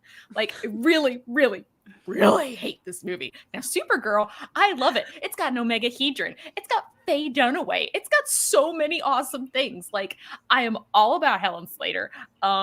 Mid-80s, perfect time for this. Like, I love all the things. You got Mark McClure in there. It's just like, oh my God, look, connective tissue. Like, it's just so great. I could keep going. Do I need to keep going? I fucking hate Willow, Supergirl. Bad. Opposite. Supergirl sucks. Supergirl's fucking awful. Willow isn't great, but it's like, like the fantasy movie we would get. Like, not everything can be Lord of the Rings. It's okay. It's not everything needs to be. But Val Kilmer by himself can save this fucking movie. That guy's enthusiasm in the 80s could not be matched. The fact, like, he is so goddamn likable in this movie, and hot. Dude, thirst levels off the scale in this movie. That hair, like, oh yeah, fuck Supergirl. That movie's trash. It's so bad. It's so fucking bad, Mara, and you fucking know it too. It's okay that you hate Willow. It's so bad. It's inexcusably terrible. But Willow's awesome. Willow fucking rocks. I can't wait for the series on Disney Plus. I'm so excited for the series. I think it's gonna be great. Warwick Davis finally getting his time to shine as like the main character also means a lot. Like, he's always in costume. He's always, playing this, playing that. But he's awesome in this movie. He's a great leading man. He is a leading actor. And I'm glad he got his time to shine. And Willow, he owns it. He's actually pretty hot, too. Jesse. I mean, I thought Melissa Benoist did really good, and they had Martian Manhunter in there, Red Tornado. Wait, there's a Supergirl movie? No, it's terrible. We actually just watched the trailer before we got on here, and it's absolutely abysmal. I think based off that alone, Willow is one of those ones where, as a child, it was one of the few movies I had at my grandma's house I used to watch over and over again. I just thought it was the bee's knees. We rewatched it. It's not so great, but it's special. And I do not think Supergirl is a special movie, in my humble opinion. Also, Mad Mardigan's hot as a woman as well. He's hot as a woman as well. Let's put that up. That's true. So I will go with Mad Mardigan. Oh, that was my Will impression. You good? I liked it. It was good. Thanks. Taylor? Yeah. So this one's kind of a whatever for me. I think Willow's fun. Haven't really seen Supergirl. Like, I've seen clips here and there, but Willow's fun. It's got some. They were like, here's what we're gonna do. We're gonna sit down and we're gonna write a movie, and we're gonna make sure that if people ever have to study this, the names of things they need to know, it's just gonna fucking. It's gonna be top level. The little guys are brownies. So bam. There we go. Lauren? I watched this with Jesse, and I kept asking clarifying questions. I was like, where did this witch come from? He's like, I don't know, they never explain it. And I'm like, why is this happening? He's like, I don't know, they never explain it. And I'm like, wait, what are her powers? I don't know, they never explain it. And I was like, what do they explain? They don't. He's like, the answer is So no. I'm not gonna lie. There's a part of me that's like, okay, that is the worst type of viewer, but at the same time, for this movie, it's completely 100% justified. And I'm not normally like that. She's a smart watcher. I kept waiting for things to be explained, and when they weren't, I was like, wait, did I miss something? And he was like, no, it just didn't happen. That being said, it's charming and cute and Val Kilmer. So for that reason alone, for Val Kilmer, in honor of that volleyball scene that's not in this movie, I'll vote for Willow. Should be. It should be, yeah. So Supergirl makes it through. Warwick Davis playing volleyball. And much to Mara's disgust, Willow does make it through to next just wait week. till whatever it comes up against next. I will be the victor that day. It comes Probably. up against... I actually have no idea. Anyway, We'll figure that out. All right, next up is Good job, Jacob. the Lego Batman Nice teaser. movie versus The Hobbit, An start? Unexpected Journey. Oh, that's a good one. Can I start? Yeah, sure. Go ahead. Here's my hot take of the night. The Lego Batman movie is one of the best Batman movies we've ever gotten. Mara's so jazzed. The villains are great. Batman is great. The story is fun. Isn't there Ralph Fiennes as Alfred? Yeah. Incredible. And Voldemort's in it, and it's not Ralph Fiennes. And that fact alone is so funny to me. all the references to past Batman movies are done in just the best, funniest, and some of the cleverest ways. I miss the 60s. The outfits for the Lego characters are great. The voice cast is amazing. The visuals are incredible. It's everything I ever could have asked for from both a Lego movie and a Batman movie. And they just mushed them together. And I love this movie so passionately much. Jesse thinks I'm insane. Insane's a strong word. I think passionate's fair. Very, very, very, very passionate. I love Lego Batman. I am a Middle Earth simp, but I really, really struggle with the Hobbit movies. I would have loved one. I would have loved one Hobbit movie that was just a sweet story like the book.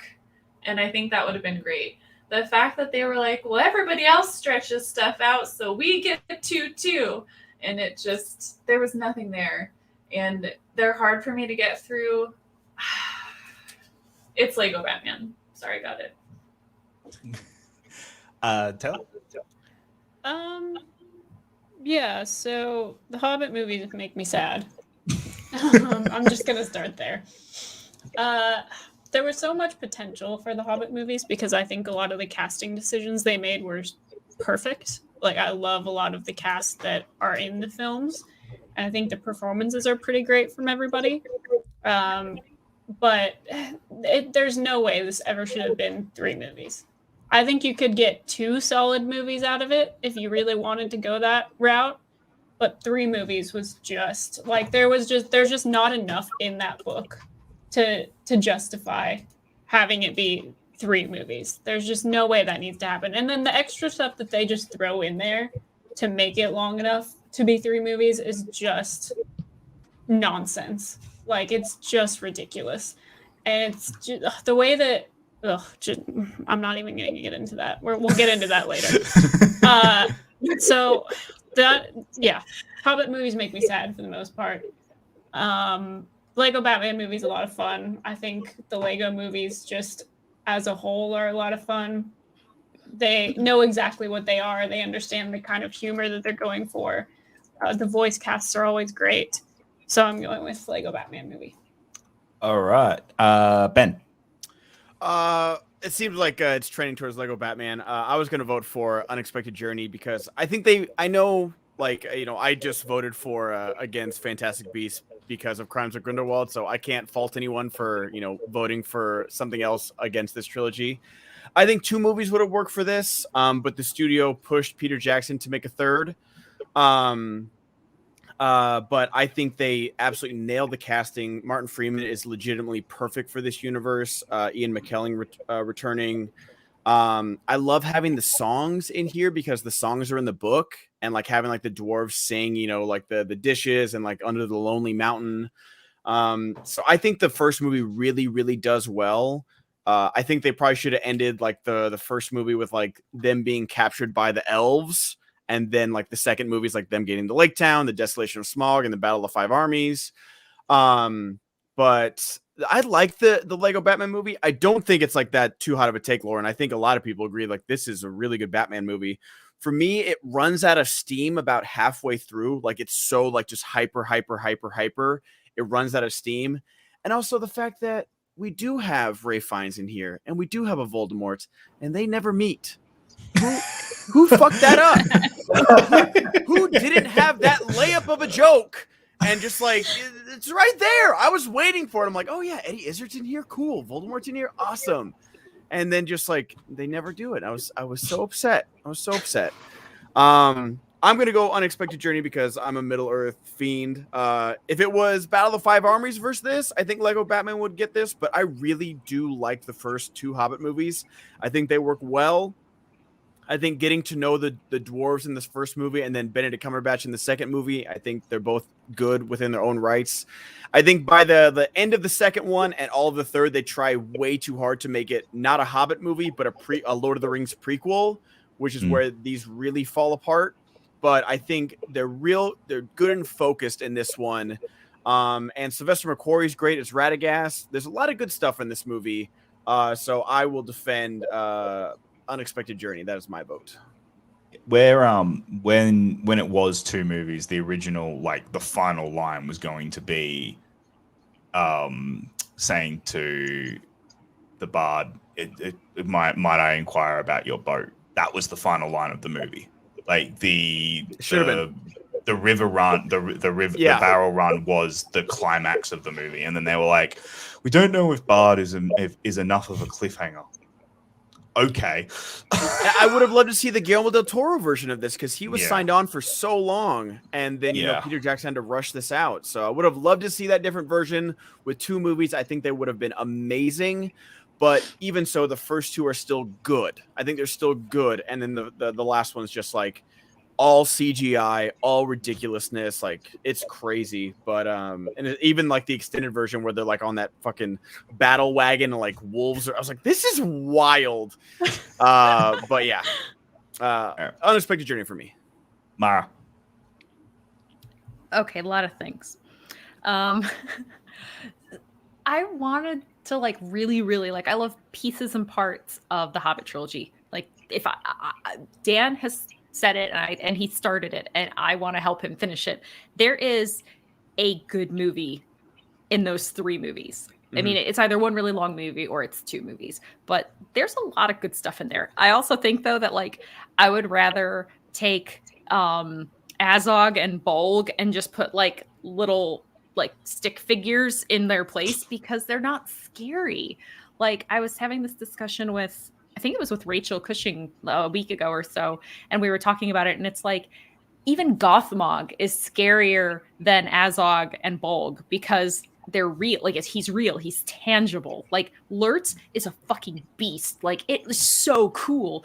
And so I was really, really disappointed that they didn't use, they had amazing practical makeup and effects a decade before that. So I didn't do that again. But, you know, effort and computers are fun and easy.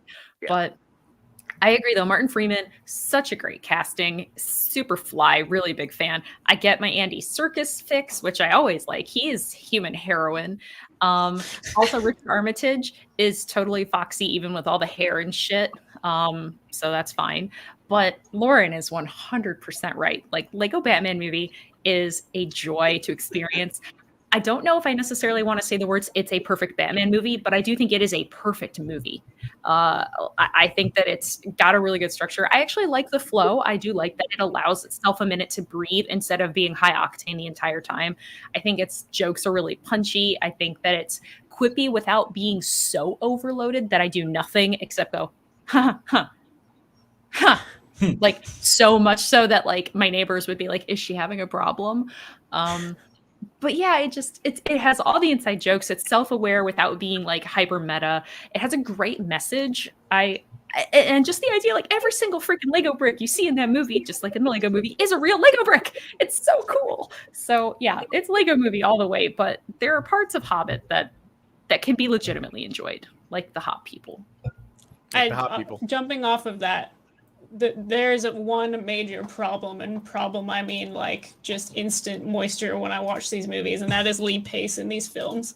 Lee Pace in these films just immediately I lose full control of anything that's going on. Put a hot man in a blonde wig and I'm there.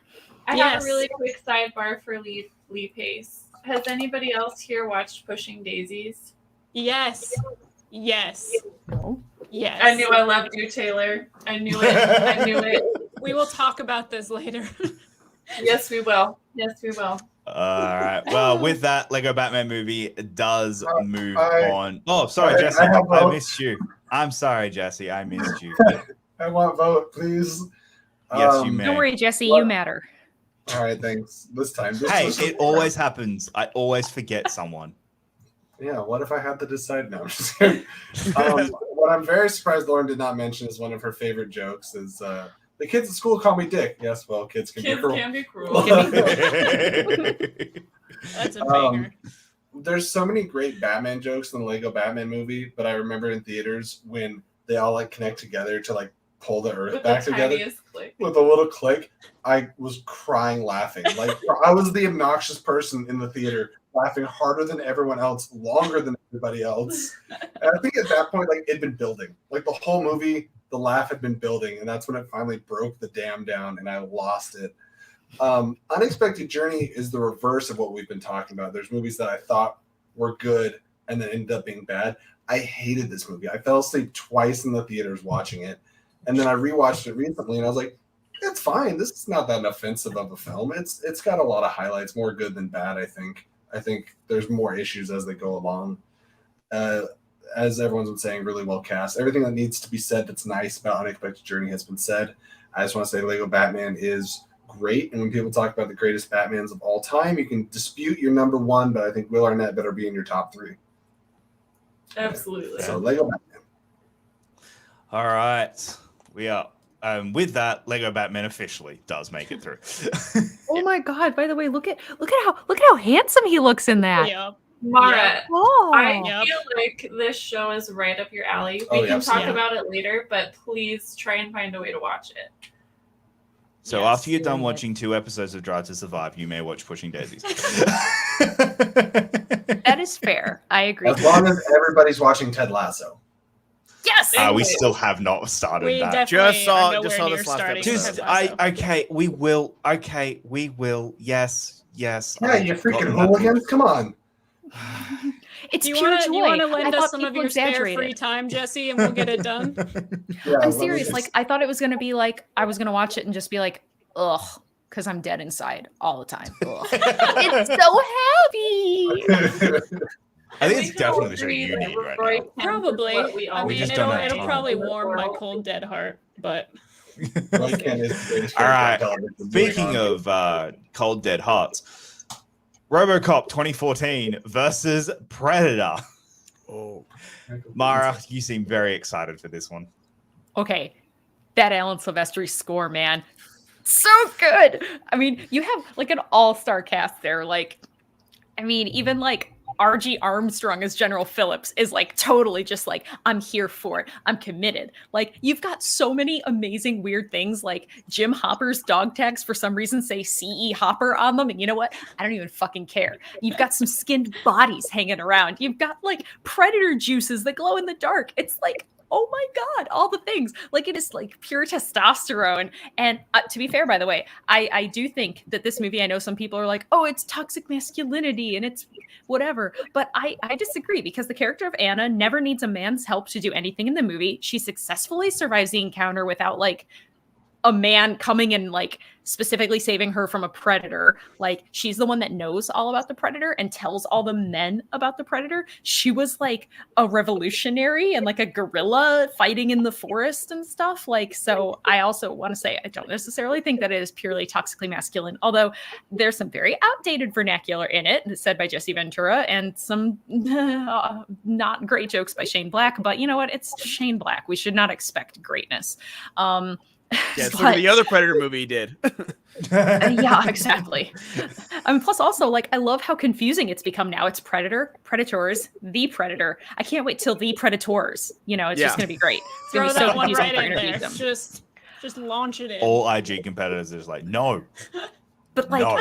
these guys are The next one's drenched called, head like, to toe Skulls or in something, glycerin, isn't it? and there's rippling biceps, and there's like arm wrestling in midair. It's just like, it's so good. Sonny Landham had to have a bodyguard on set for everyone else because he would get in fights with people and he would beat people up. So like, they had to protect everyone from Sonny Landham. Like, it's crazy. It's just so crazy. I love this movie so much. Fuck that RoboCop remake. It's shitty. I was like, I'm waiting for it. I'm waiting for it. I'm waiting for the how great Predator. RoboCop remake is. Yeah, no. All right, Jesse. RoboCop was Thank you for coming definitely to a my movie TED that Talk.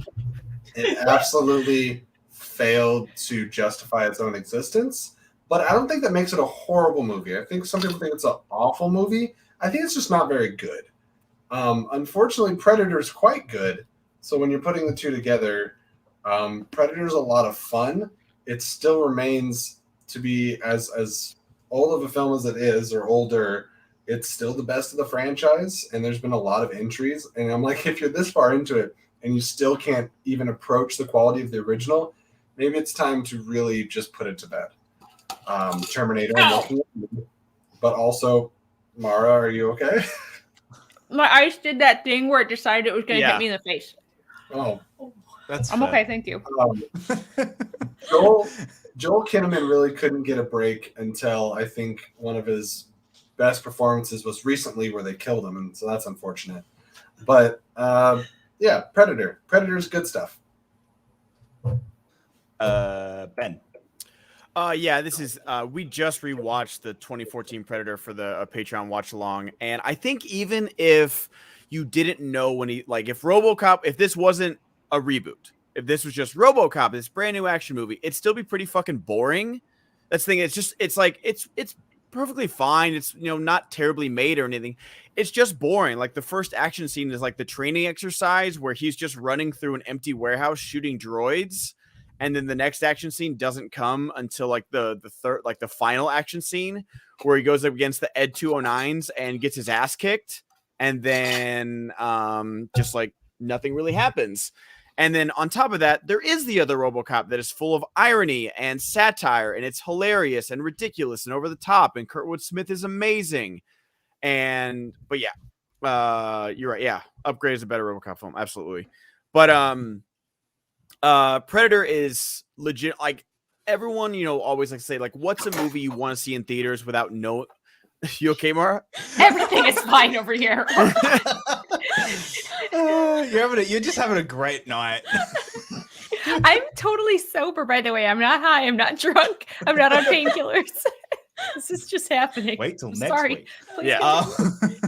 I'd love to see, like, everyone's like, oh, what's a movie you'd want to see not knowing like what it is? And everyone's like, oh, Usual Suspects, like a movie like The Sixth Sense, stuff like that. I'd love to see Predator not knowing that was an alien hunting them, because you don't know that until you see like the clawed hand. You're like, wait, what the fuck is going on? Like, what is this? So I'd love to see it as that, because it is kind of like a mystery film for almost half of it. And yeah, the cast is perfect. It's like the most buff, like sweat when they're like pulling the trap down, and Carl Weathers and Arnold, and it's so ridiculous and over the top, but like in the best way.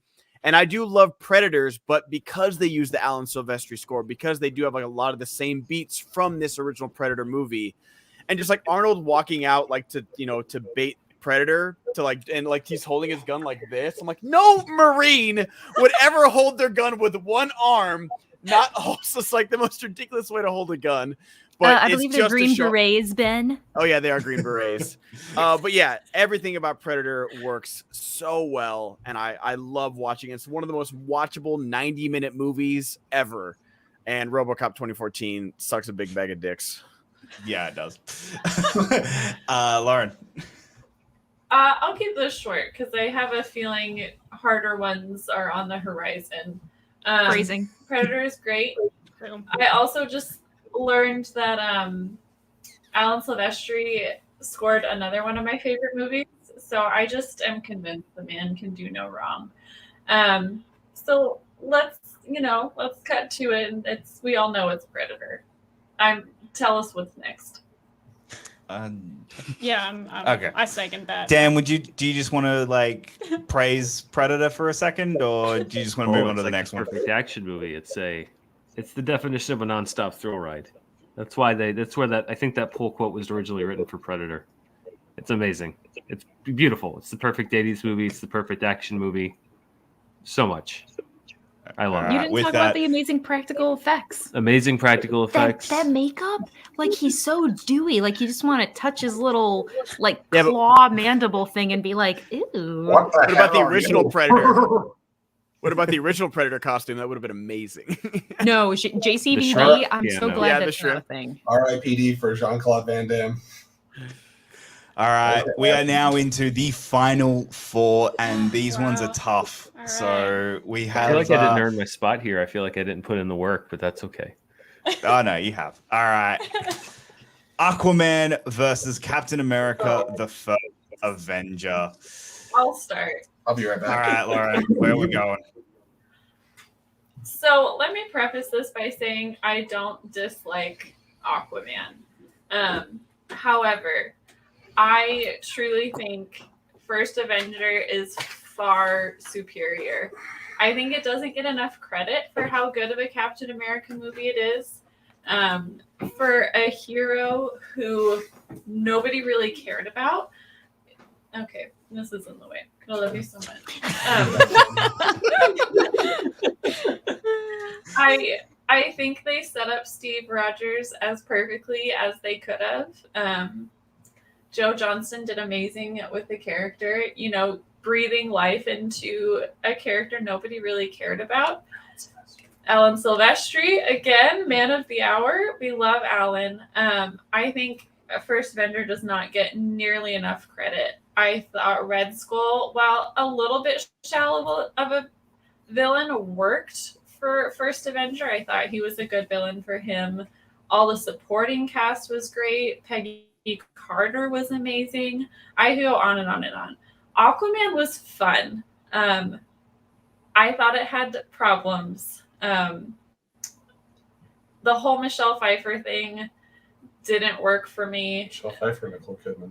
Nicole Kidman, I'm sorry. You're okay. I know what you meant. I mean, it's okay. Those two movies both happened right next to each other with like, oh my God, my not dead old mom who's still really hot is still alive. You're absolutely right. My favorite thing about Aquaman is that Julie Andrews plays a sea monster. But I don't know. I think that Captain America is far superior. Aquaman gets credit, and I don't dislike it. I think Captain America in general is a better film as a whole. And Jesse, you've got the shield. I have to go to you now. Well, obviously, I just want to set this down so I can explain why I'm picking Aquaman. I think you might get your marriage annulled, man. I was very excited for Aquaman. Maybe I put the bar too high because I could tell just from the inclusion of the Trench and Orm, Ocean Master, that they were taking a lot from the New 52 Aquaman story, which I think is just fantastic Aquaman storytelling. It really reinvented the character between that and Injustice, and it made him a lot more credible. And I love the fact that we were getting like an Islander Aquaman. It was one of those like race bends. I'm like, that makes so much more sense than the source material. And then having Tamora Morrison as his dad, I thought was a great inclusion.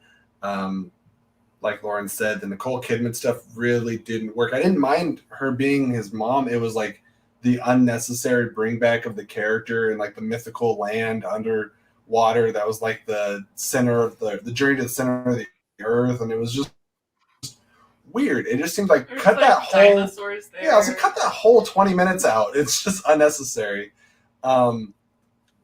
It's where you would talk about Wonder Woman having third act problems. Aquaman has a little bit of problems in every act. It doesn't have a perfect act, and I think overall it falls short. Captain America: The First Avenger, score, cast, everything is in my top 3 favorite MCU origin films. I think you got Shang-Chi up there, First Avenger, and Doctor Strange. I'm weird. Iron Man's not in there, but that's what it is. I love this movie very much. It's one of my favorite MCU rewatches. Aquaman I've only seen twice. Captain America's like 16. So that's my vote. Wait, can I say one more thing about Aquaman that I didn't like? The Manta thing didn't work for me. He looked like a Power Ranger. And second, he went by Manta, and then all of a sudden he was like, actually, I'm Black Manta. Yeah, it's like your grandfather's name went by the Manta, and then when he introduces himself, he's like, I'm Black Manta. I'm like, you want to explain that? Or no. Dan, I'm going to go to you next. I think I want to surprise some people here. One of the things that I got the most grief for was my middling and then mixed negative review of Aquaman. But at the same time, Captain America: The First Avenger is not one of my favorite MCU films. I think that the Red Skull should have been one of the best villains in the entire MCU, and he wasn't. I think that the most interesting thing about Captain America that I was excited to see was done in a 5-minute montage in the middle of the movie.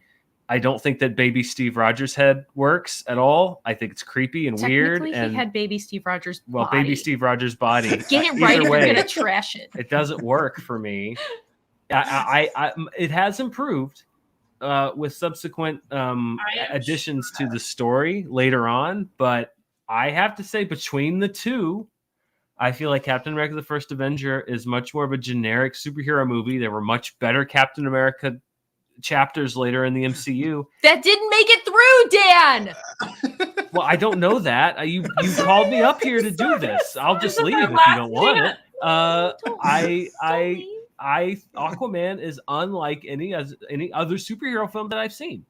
I mean, you cannot say that it is like any other superhero film, especially in that third act and all of that action and the crazy ass James Wan stuff that's going on in Act 3. I thought you were gonna help me. No one else is gonna vote for this movie, I don't think.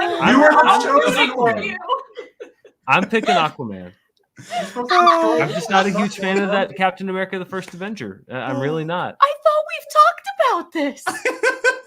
We have, but it's not my favorite MC. You know this. I've told you this many times. Liked it a lot. I'm very sorry for putting you through that, Dan. Ben? I do agree with some of Dan's points. I think the biggest problem about this movie is that it's a phase 1 movie. I think if we got Captain America like later on, the Red Skull problems would have been fixed. The 1940s propaganda films would have been fixed, like, the reel that they were trying to go for. Well, hello there. That was a loud one. Hey, Bubba. He's angry at me too. I know. And I do respect James Wan for putting absolutely everything into this movie. And I know Dan and Mara weren't fans of Malignant, but that opening scene with Nicole Kidman kicking all the Atlantis cool. ass, that is literally replicated in Malignant in the police station. Like, James Wan loves his spinning oneers with amazing choreography. Wow, he is loud. I love you. But I think this is a tougher vote than I thought it was going to be, because it didn't need to be 2.5 hours. Amber Heard's a terrible actress and apparently a terrible person. I don't know what's going on with that, but I'm not going to touch that. You just did, man. It's like you put your hand in the burning pan, and we're like, when he's "Oh, done, at I'll least put my hand singed." all up in it. Okay, perfect. I'll leave it to Taylor. But like the trench stuff, like the fact that we almost got a trench movie based on a 3-minute scene because it was so terrifying and well done. Like, Aquaman does deserve a lot of the merits that it gets. It's wild. It's out there. It swings for the fences every single time it comes up to bat, and I respect it. But I am going to go with First Avenger. Chris Evans, what he did for the MCU cannot be understated. If Iron Man is the heart of the MCU, then Chris Evans is the soul, or vice versa, whichever one you want to do. He deserves just as much credit for bringing that to life. And like Haley Atwell's amazing. Tommy Lee Jones does not get the credit. Like when they share their first kiss, and then he looks at the colonel, he's like, "I'm not kissing you," and then he jumps like it's one of the best lines in the MCU. It's like it's like quintessential Tommy Lee Jones, where it's just like, he's like just on a green screen doing this, like, "I'm not kissing you," and it's like, all right, cut. It's so Tommy Lee Jones. It's great. But I will say this was borderline like either 60-40 or even closer, because the more I watch Aquaman, the more I do like it and respect James Wan, and I'm really excited for Aquaman 2. Taylor. So I definitely enjoyed Aquaman more than you did. Oh, yes. By quite a bit. I had a lot of fun with it. I really liked the wacky stuff that James Wan was just throwing at us. Like, I was into it.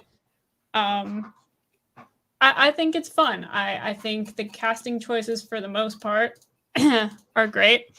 There's one casting choice that, like, literally there had to have been someone that can act that was available to do that role. Like, I don't understand how Amber Heard was the only one that you had available to do that. So that was bad. Also, like the wig that they give her, I don't understand like what kind of choices were happening there. I mean, if you're gonna make me sit there and watch Amber Heard, make her dye her fucking hair, okay? Like, come on, what are we doing? Like, what are we doing here? This is nonsense. Anyway, she's a trash person, and if she's in Aquaman 2, I don't know if I'm going to go see that movie. But that's a whole nother conversation. So what? Nothing. Just I'm just speaking my truth here, okay? fair enough. You can go see Aquaman 2 and tell me how bad it is on your own because you don't like Aquaman. Captain America: The First Avenger, I've never been shy about saying it's my favorite MCU movie and has always been my favorite MCU movie. I just think it has so much heart to it. I think the scene with Steve Rogers and my brain is doing the thing that everyone else's brain has been doing. Stanley Tucci. Oh, I mean, Dr. Erskine? Yes, that scene with them the night before, like it like makes me tear up, like their scenes that they have together, because I think they're so genuine and it really shows you who Captain America is at the heart of him and why Steve Rogers is Captain America, and really sets the table for what that character means, and the values and morals and what he's supposed to represent. And so I think that's handled really, really well. The freaking grenade scene is like top tier stuff, just every single time gets me, especially the look on, once again, Tommy Lee Jones, his face in that scene is just he's still skinny. Yeah, spectacular stuff coming from Tommy Lee Jones in this movie. And you know, I love the romance of it.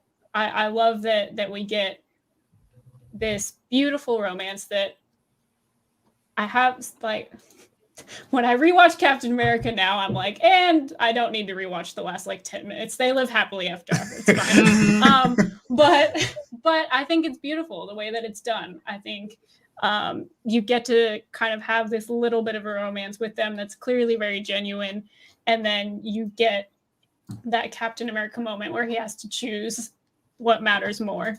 And it's just such a great way to set up the character. Chris Evans is great in the role. I love the the freaking tour they make him go on in the stupid costume that he hates, and I just think it's all handled so well, and it means a lot to me. And yeah, I don't know if there will ever be an MCU movie that surpasses it for me, just personally. I don't think it'll ever happen. Also, shout out to the freaking Jenna Coleman and Natalie Dormer side cameo roles in the film. Yes. Having said that, you're voting for Aquaman. Yes. All that to say, yes. So I'm not gonna lie, I thought this would be a lot closer. I really did think this would be a lot closer. So I'm a little shocked by that. Mara. Also a hidden Laura Haddock, who some people may know from Guardians of the Galaxy because she plays Meredith Quill. I just, again, don't get to play an Innergeekdom, but I know that. Someone got mad at me in the SCN chat for that. I was like, oh yeah, Gemma Chan's like the first one to get brought back. Like, oh yeah, Laura Haddock. I was like, oh, I forgot she's reporter number 1. Forgive me for not knowing that. Okay, so I'm gonna give a small dissertation on why Captain America has always been my favorite Marvel hero. So I'm not the first person that's ever pointed this out. It's been done much more eloquently, but he is different from every single other major character because his primary iconic thing that he has is not a weapon, it's a shield. And I absolutely love that. I think that that's a great message. I'm a former service member. I absolutely love the soldier. Like, I relate to that idea. I saw terrible things in war. I love World War II related media. Nazis are bad. I shouldn't have to say it, but today, sadly, I do. So, I mean, I'm a sucker for that sort of thing, but it is so incredibly well cast. I am totally willing to forgive it. It's weird, tiny Rogers body imagery because luckily it's not there very long. And that, oh God, that authentic reaction when she like touches his pec all gently, like, you know, just the little tiny bits of color that movie gets from the actors really committing and leaning into trying to make it feel real. I also love the love story. I get why people don't like it very much in context of the greater MCU. I really do. Because no. Like, I mean, very widely, most people regard it as too slow. They regard it as like, it feels disparate. It feels separate from every other MCU film. I mean, again, though, that was intentional. Like, I like the Joe Johnston aesthetic. We've already heard me talk about how awesome the Rocketeer is. I believe we're not there, but I like the idea that it feels different because it's supposed to. Again, he's a different hero. And I think that purity of person is communicated so well. He has to be the moral center of the Avengers. Like, that's his role. That movie is going to feel different. It's going to feel maybe what some people might call simple in a bad way, but I think it's simple in a good way. It's boiling down. And I know that it suffers from the villain has the same powers as the hero thing. I totally get it. But in that case, that's why it actually works, because he triumphs because of character, not because of power. And I mean, don't get me wrong, like, there's always a brain element in there, but it's just because he's the good guy. And I think that it can be that elementary at times. But yes, I'm going to vote for the soldier, even though I was a sailor. We'll just use that word synonymously. And guess what, guys? I can do this all day. It's a good thing you brought me on to help settle this. I really did think it was going to be a bigger I'm not going to lie. I thought that one was going to be a lot tighter. Because when you and I think Adam and Marisol might be disappointed in us. They might. When you and I usually bring up the first Avenger with people, we're usually the two people that like it. That are fighting for it, and everyone else doesn't usually happen. No. Oh, hi, Satan. For once. Satan, I mean, apparently came out aggressive, but... Oh, hi, Satan. Okay. Alrighty. What's next? Could it be Satan? Planet of the Apes, 1968, the original, versus the first Thor film. Who would like to go first? Dan. Oh. Wait, did Ben want to go? Oh, he was giving the 1 minute. Oh, he was giving the... Yeah. I'll go first. I like the first Thor. I'm kind of the inverse with Captain America. I like the first Thor more than most.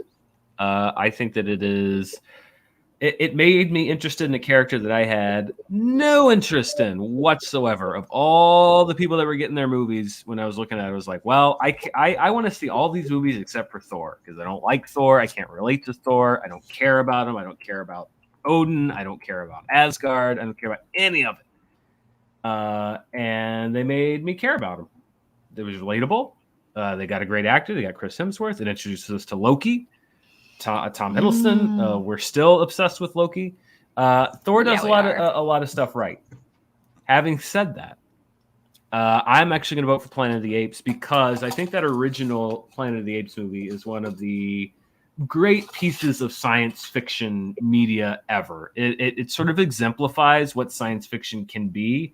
You've got the, kind of the science part, the idea of, it's rooted in space travel and time dilation. It actually does have some scientific merit to it. And then you have the fiction part, which is this great concept. I love this concept of, humans are on a planet and, they're the ones now, the apes have evolved. The humans are the ones that are being kept in cages and stuff. And it's great. Charlton Heston, just a great lead. I mean, knows when to chew the scenery.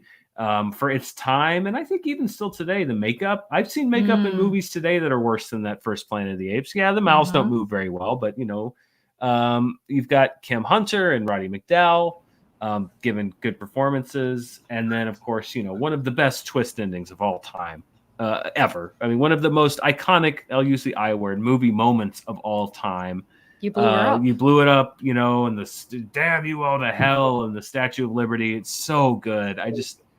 I'm a big sci-fi fan, and like Planet of the Apes is one of the things I point to when people are like, what's science fiction? I'm like, that is science fiction.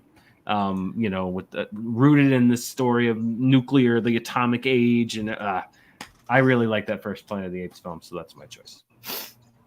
Can I play the piano anymore? Of course you can. Well, I couldn't before. R.I.P. Phil Hartman. I watched that episode the other day because I thought about it. I just, for some reason, it came into my head, so I was like, I'm going to watch that episode. Thank you, Disney Plus. Jesse, I'm going to go to you.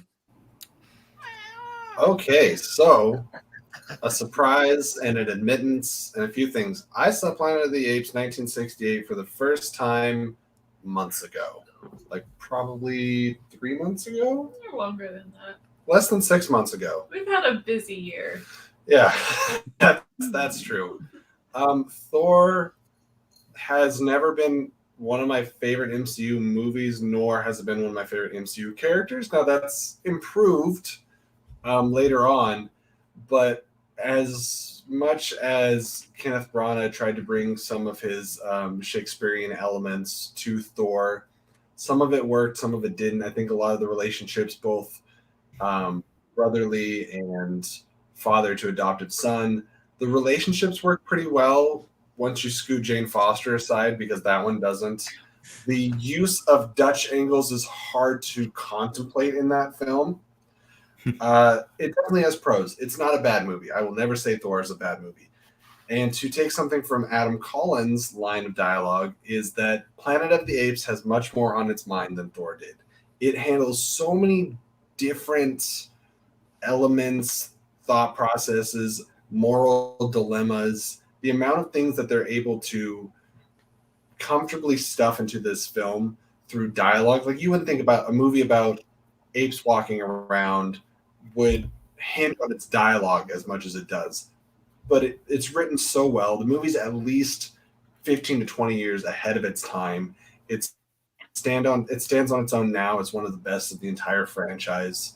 I was very surprised by this movie. I really liked it. It managed to have suspense, and there's not a lot of movies I can watch from the 60s right now that I can feel as invested in as I did with Planet of the Apes. That is my vote, and maybe Sir Pounce agrees with me. He does. Ben. I really enjoy Planet of the Apes. I remember watching it with my dad, and I rewatched it this year again, and it still really holds up. Like, the fact, like, getting like a Hollywood icon like Charlton Heston to go 110% in a movie like this is so impressive, and that makes you think of like what was going on behind the scenes to make him buy into something like this, because it's pretty fucking crazy. But I really do. The first Thor is my favorite Thor. I love everything Kenneth Branagh did. I love the set design of everything of Asgard. Idris Elba is an actual part of this movie, and he was like, so like, that gold armor he's got is so cool and amazing. I like the Loki stuff, like Anthony Hopkins, but you're not king. Like, but you're not king. It's also like the unique cool thing. Like, you have Charlton Heston in one, you have Anthony Hopkins, with an eye patch in this pure gold set, like giving 110%. So this is a tough choice for me, because it is my favorite Thor movie. Blonde eyebrows and everything, and like, I love Phil Coulson in this movie too. Like, it's just like, oh, you made my my special forces guys look like a bunch of rent-a-cops, and our introduction of Hawkeye. Kat Dennings is hilarious in this movie before she gets overused in the second Thor. I thought Natalie Portman was great. I don't blame her for immediately thirsting over Chris Hemsworth, because I think all of us would, especially if he literally fell out of the sky on top of us. I'm sorry. A lot of us would immediately fall in love with him too. Skarsgård is great. I really am enjoying this movie. It's hard to argue against like an all-time sci-fi classic that is Planet of the Apes, that is held up, that we've remade twice, we've rebooted twice, and done all these different things with. So I am going to vote for Thor just because I feel like it's going to lose. But I really love going back to visit it, because it takes big swings. Like, I feel like they're like, okay, Kenneth Branagh, you're going to get Thor. What do you know about Thor? I don't know. Like, his main villains are ice giants. Whatever. And that is awesome. And I think they did so many cool things with that movie. But there's no arguing against Planet of the Apes. But my vote is going to go for Thor. Taylor. Yeah. So I like Thor as a character with what they've done in the films. Thor, the first Thor, is one of my more favorite MCU films. I do like the Kenneth Branagh Shakespearean take on Thor. I think it fits with the character really well. I know that's not really what we're going to be getting out of him anymore, because most people didn't like that angle, and so now we're in the Taika Waititi version of Thor, which is great. I love it. But I really do appreciate what we got out of this first Thor film. You got those, heightened Shakespearean moments. He's got to spend time with the frost giants, which I thought was really cool. I love that Loki has to grapple with his parentage and grapple with the fact that he is a frost giant, and just everything he goes through in that film, which it gets us to where we are now with Loki.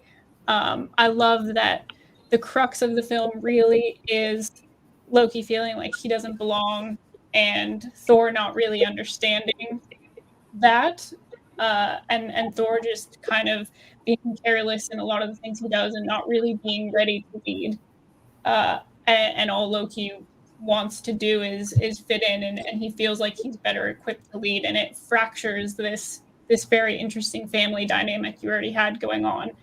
I love how over the top a lot of it is. I think the dynamic is great. I think the cast is great. I don't have any Natalie Portman complaints that a lot of people seem to have. I'm like, yeah, girl, get it. Like, come on. Yeah. What are we doing here? Like, why are there questions about this? Like, come on, man. It's like, if someone says this isn't their dream, they're lying to you. Like, no one is going to say no to this. It's not going to happen.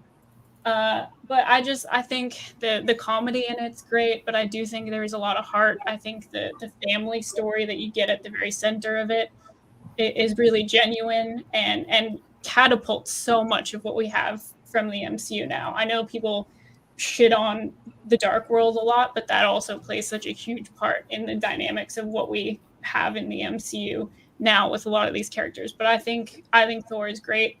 I love it. It's quirky. It's kind of exactly in my lane of like all the things I love intersecting at one time. And look, Planet of the Apes is iconic. It's fantastic. It still works. It's it's brilliant in everything that it does. But like, I have to vote for Thor. Like, I have to do it. Mara. One thing that Thor gave us that I don't ever want us to forget is, again, the totally ad-libbed Anthony Hopkins moment. Because he totally freaked out Hiddleston because he was not scripted and he just growled at him like loudly. Like, if Anthony Hopkins growls at me, I'm gonna pee a little.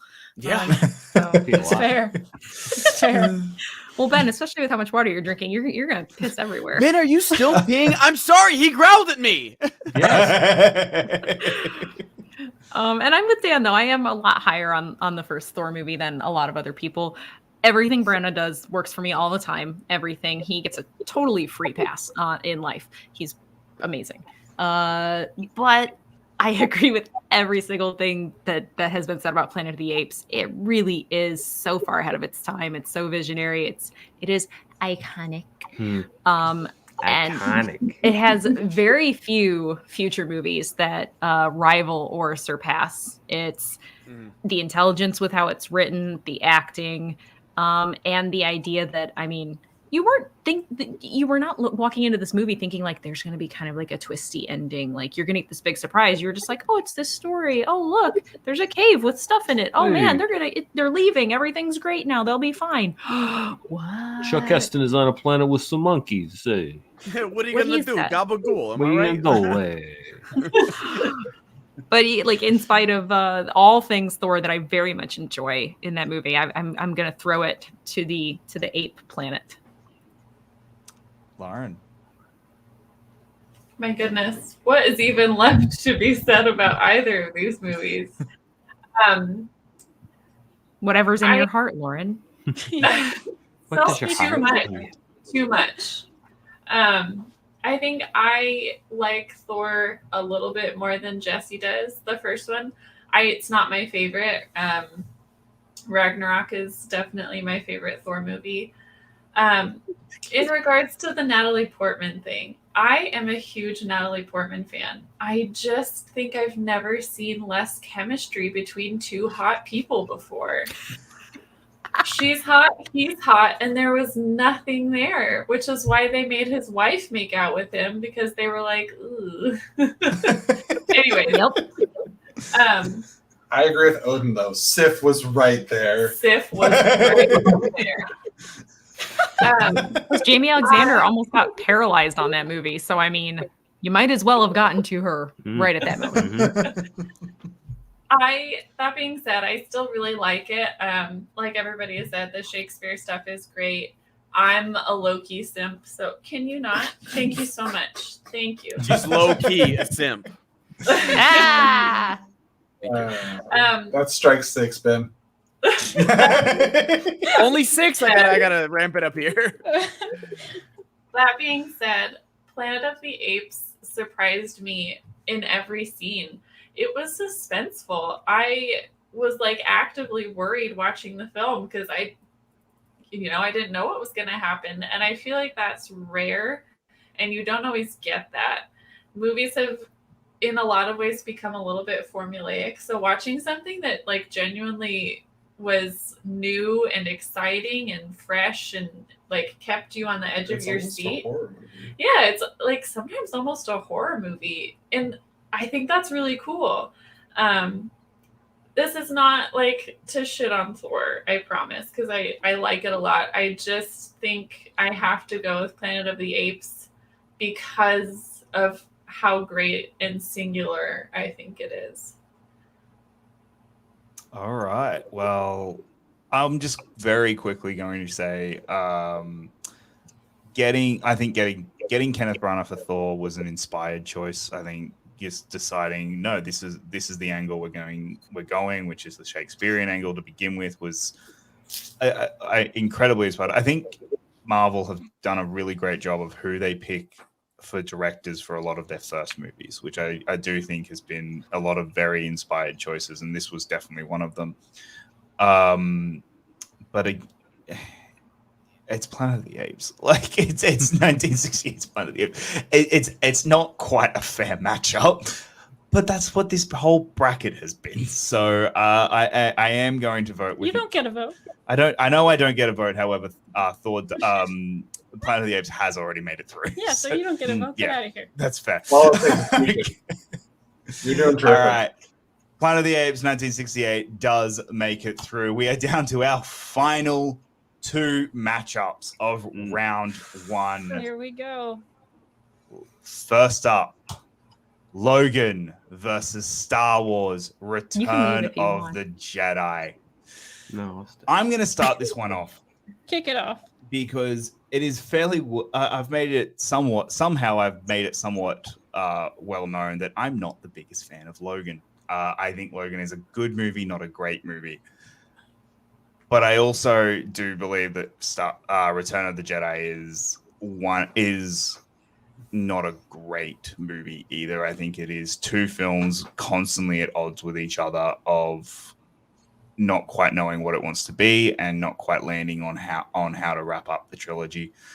So with that, I am going to give it to Logan because even though I don't think it is a great movie, I do think it is at least telling a more interesting story that it knows that it wants to tell and knows how to wrap up its character story.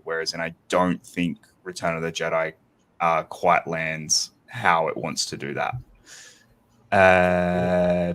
Ben, I'm going to go to you next. I knew you were going to come to me first. This is tough because wearing the Star Wars shirt. Oddly, Return of the Jedi was the first Star Wars movie I ever watched. I think it was like on TBS or TNT. The classic way us 90s kids grew up watching Star Wars before we got the triple VHS that was forever lost to time. Yeah, with the little fold out. No, just straight out, like you just pulled them out. But I do agree that I like Logan a lot. There are I don't think it's a perfect movie. I think there's some really, really good stuff in it, and like the ending is definitely heartbreaking. But the end of Return of the Jedi is heartbreaking too. Like these are very good closeout to characters, and if you want to call Logan a closeout to the Wolverine franchise, that's not very good. This is difficult because they both have great things. They both have not so great things. I think that one of the problems with Logan for me is that it's R-rated, and not that it's R-rated, but that the director James Mangold couldn't help himself, and sometimes we can show boobs now. The first word of this movie is gonna be fuck. Yeah, it's R-rated. but then like it does get toned down later in the movie. I'm okay with Ewoks. I think they work great in Return of the Jedi. I think a lot of the humor works great in Return of the Jedi. The Endor chase is one of the coolest things in Star Wars, the speeder bike chase. I think it's got the best lightsaber fight of the original trilogy between Vader and Luke. Introducing the Emperor is awesome. When we only saw a hologram of him, he didn't disappoint.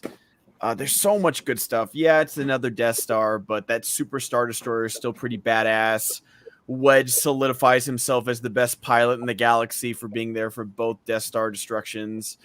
There's so much good stuff from each one. I think I'm going to go Return of the Jedi.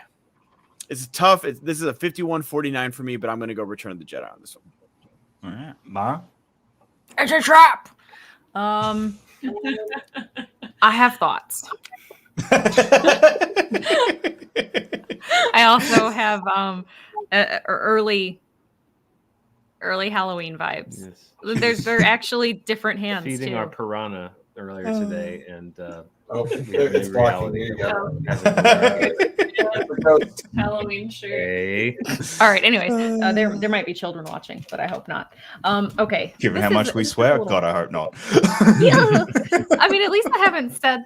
Well, I'm not going to say it now. Anyways, I know way worse words than fuck. At least I haven't said this. Oh. This is a little tough. I mean, I like the merits of Return of the Jedi. I think that it has, for me, some pacing issues.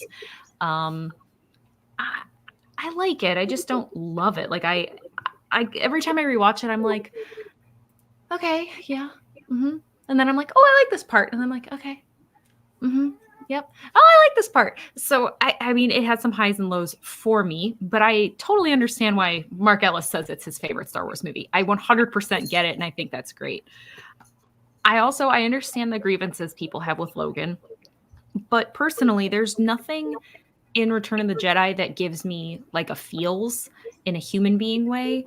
I mean, I hate when Ewoks die, though. I'm not necessarily like the hugest Ewok person, but it's a fuzzy animal-like thing, which means I'm gonna be very upset.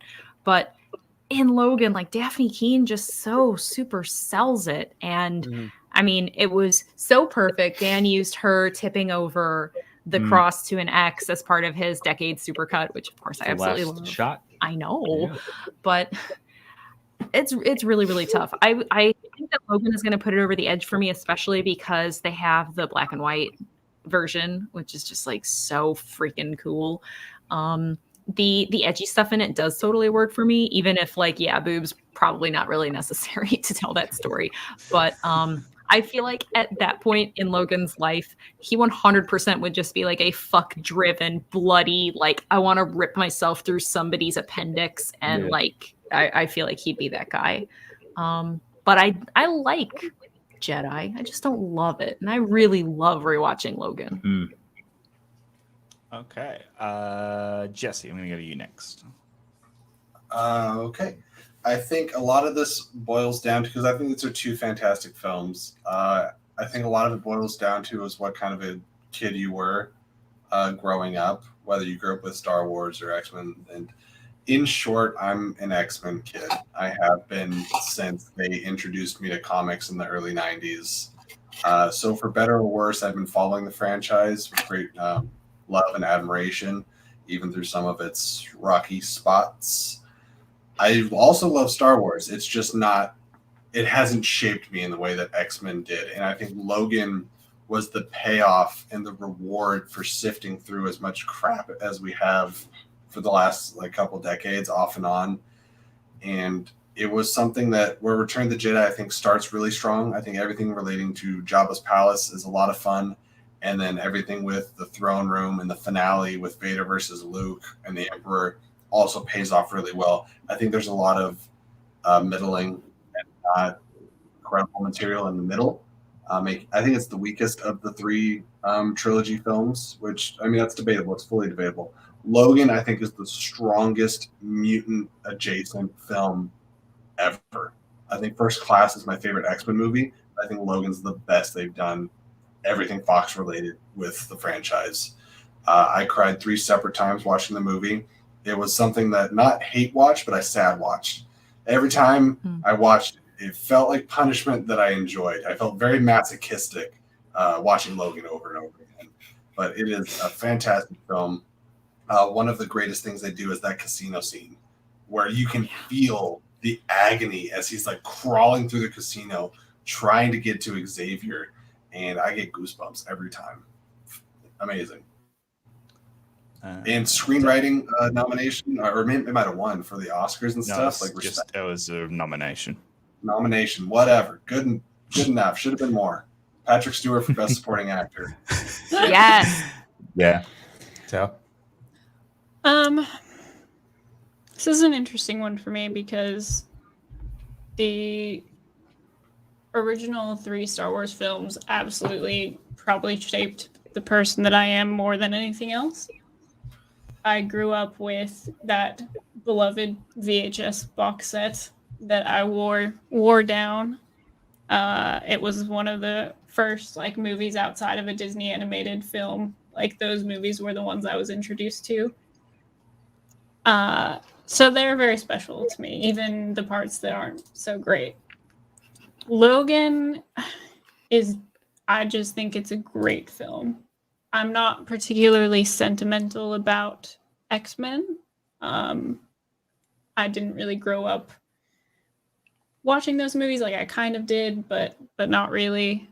So this one's a bit tough for me because I do think Logan is probably the better made film, the better acted film. But it's just like I'm also just like, but Star Wars. And it makes me feel so silly, but it's just, it's that thing where I'm like, Star Wars means more to me, but Logan is probably actually the better film. So, I hate this. This is crap. Do you want to pass? You can pass. I did it earlier. Yeah, you're right. I could pass. All right, I'm using my pass. Oh, you're going to be the tiebreaker. Great. Maybe. We'll see. All right. I don't know. Dan, I'm going to go to you. So this is a very interesting question because... By the way, you have to say what happened when we saw Logan. Yeah, well, we went to see Logan and the sound cut out halfway through the movie. This was opening night. In the dome. In the dome, packed dome in Hollywood, and they couldn't fix it. So we had to come back the next night, and I missed doing the review. So Logan is great. But this is what's weird about Star Wars. Like, until I was 16 years old, cinematically, this was Star Wars. This I'm is so it. jealous you still have it. These are my actual, by the way. These are not, I didn't buy these at a thrift store. These are my actual copies that I had. I never got rid of them after the special editions because I was correctly assumed you couldn't get more versions of them. So, Return of the Jedi. It exists to me. It's like Schrodinger's ending. It both exists and does not exist as one of the best endings to a saga of all time because Yub-nub for life. It was the end of Star Wars. It was like they defeated the Empire. Luke had this amazing duel with Darth Vader. They won. They had this redemption for Anakin Skywalker, and you see him at the end. Not Hayden Christensen, like actual. What's it been? Oh, Sebastian Shaw. Yeah, Sebastian Shaw. And that was it. And it's like, wait, that's Kevin Bacon's in this movie? And that's how it existed until, and actually, it was even still the end of Star Wars up until 2015. And then now it's not. Now it's a middle chapter, and it means something different. It's like, well, now it's like, well, it's not. Does that change how I feel about the movie? Does it not? I've got to go with what it means to me. And I'm just at an age where that movie was so impactful. I agree with all of the things that have been said. I do tend to tune out a little bit when we go to Endor, when we get what's going down on Endor. Although I would also say that while I love Logan, I think that the middle of Logan is a little doughy. I think the middle part of Logan is a little doughy. It's called character development. If I'm being fair, I think that there's a little space there that could go. I have to judge Return of the Jedi not only for what it is today, but what it meant to me and my youth and growing up and the influence that it had. And honestly, like as great as Logan is, I don't think it gets the heights of that scene, that last 15 minutes in the throne room, the seduction of Luke Skywalker, the redemption of Darth Vader, before they added no to it, before any of that. I just don't think that Logan, while it has probably more high points, I don't think any of its high points hit those highs. And so I think I've got to go Return of the Jedi. All right, Lauren. Shit. Where are you going? He's struggling this entire time. I know. Jesse keeps muting us and being like, what are you doing? And I'm like, I don't know. I saw Logan with one of my best friends. We didn't say anything to each other for an hour afterwards. We were silent for an hour, just sitting with all our thoughts after Logan. Logan isn't fun to watch. It's not fun to watch. It is brutal. It's grimy and dirty and painful and sad, and like Jesse talked about, there's scenes where like you can feel their stress like through the screen, and it just like it sits with you. I feel like I'm making it sound terrible. All of these are compliments somehow. It's such a visceral experience. That's the word I was going to give you. That we had to sit with it for like an hour afterwards to just process everything we saw. And I don't go back to it a lot because it's hard to get through. As great as it is, it's not a fun watch. Whereas I think Return of the Jedi is an incredibly fun watch. I think as a whole, if you're taking filmmaking into account, it's probably not as well made. But I'm trying to choose which criteria to grade this on because I'm really struggling here. I don't like, do I choose which one I like to watch more? Do I choose which one I think is the better made film? Which one means more to me? Which is also hard because X-Men characters mean everything to me, and Star Wars characters mean everything to me. This one's a real Sophie's choice. I don't like. Jacob. Your cat is like so adorable in the background, by the way. I haven't been making fun of you. I've been looking at your cat. Yeah, the cat in the background is doing some stuff. Yeah. He's got a little case of the zoomies over there. What's the score at right now? Where are we sitting?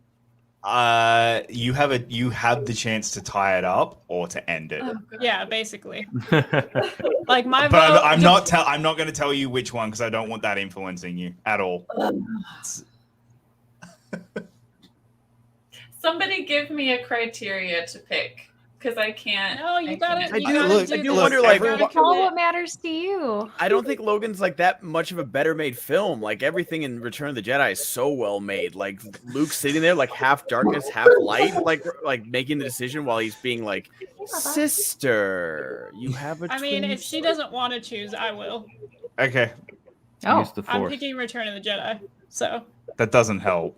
I know, but but now literally it rests on her shoulders. Yeah. I know, but okay, but it doesn't matter. I'm gonna that's my You're vote. going all right, like, you're going now. So, okay. So now no matter whatever you pick goes through. Yeah.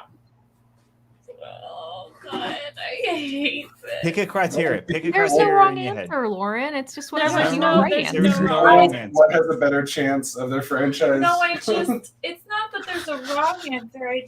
I love both of these movies in different ways, and I'm having a really hard time separating them. Man, round 2 and 3 are going to be real hard for you guys.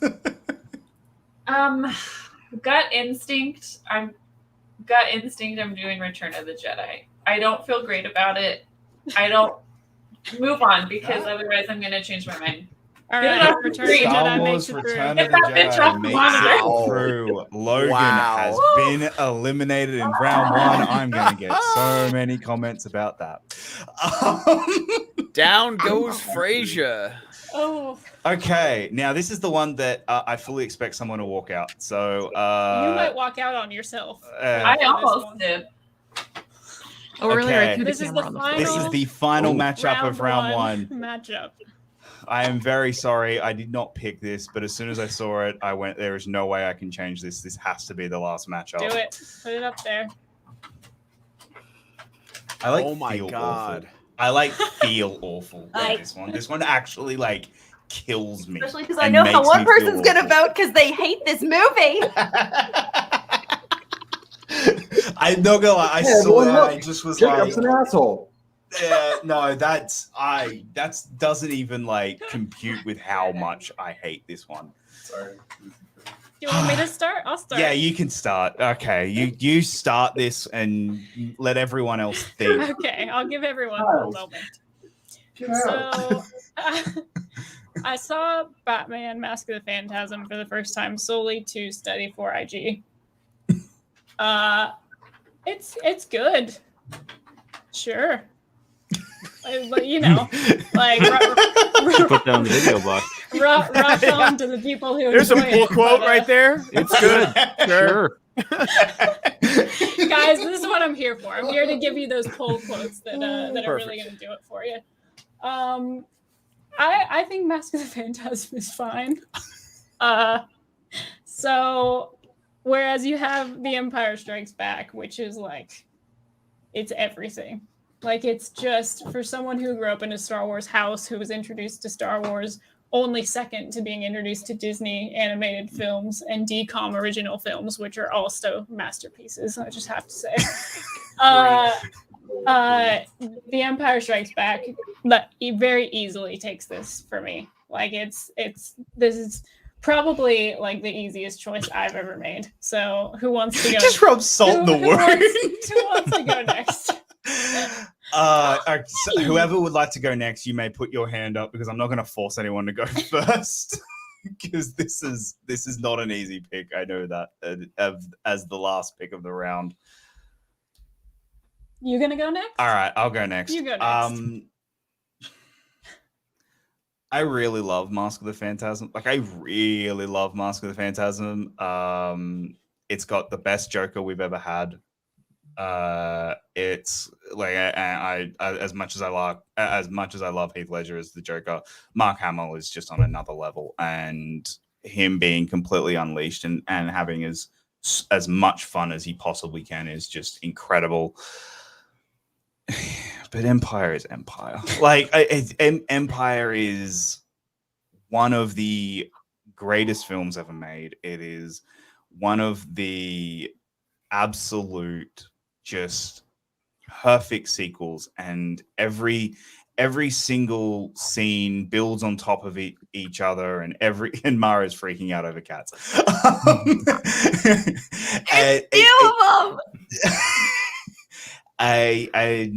Every just little bit of dialogue, it elevates.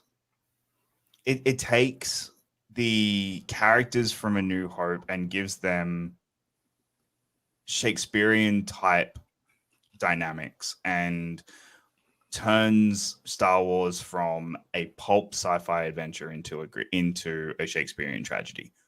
And I love that about that movie. And I think, and that's why I think Empire speaks to me so much. And Mask of the Phantasm basically does the exact same as well with Batman. That's why I hate this matchup. But I just think that Empire manages to do it with these three characters that I just have a more personal connection to. And I'm going to say Empire for that reason and that reason alone. And this is 51-49.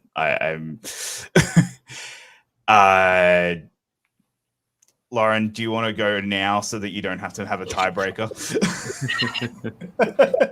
I'll tell you what, I saw this lineup and it made me regret my decision a little bit because I think Empire's going to make it through easy breezy, beautiful cover girl.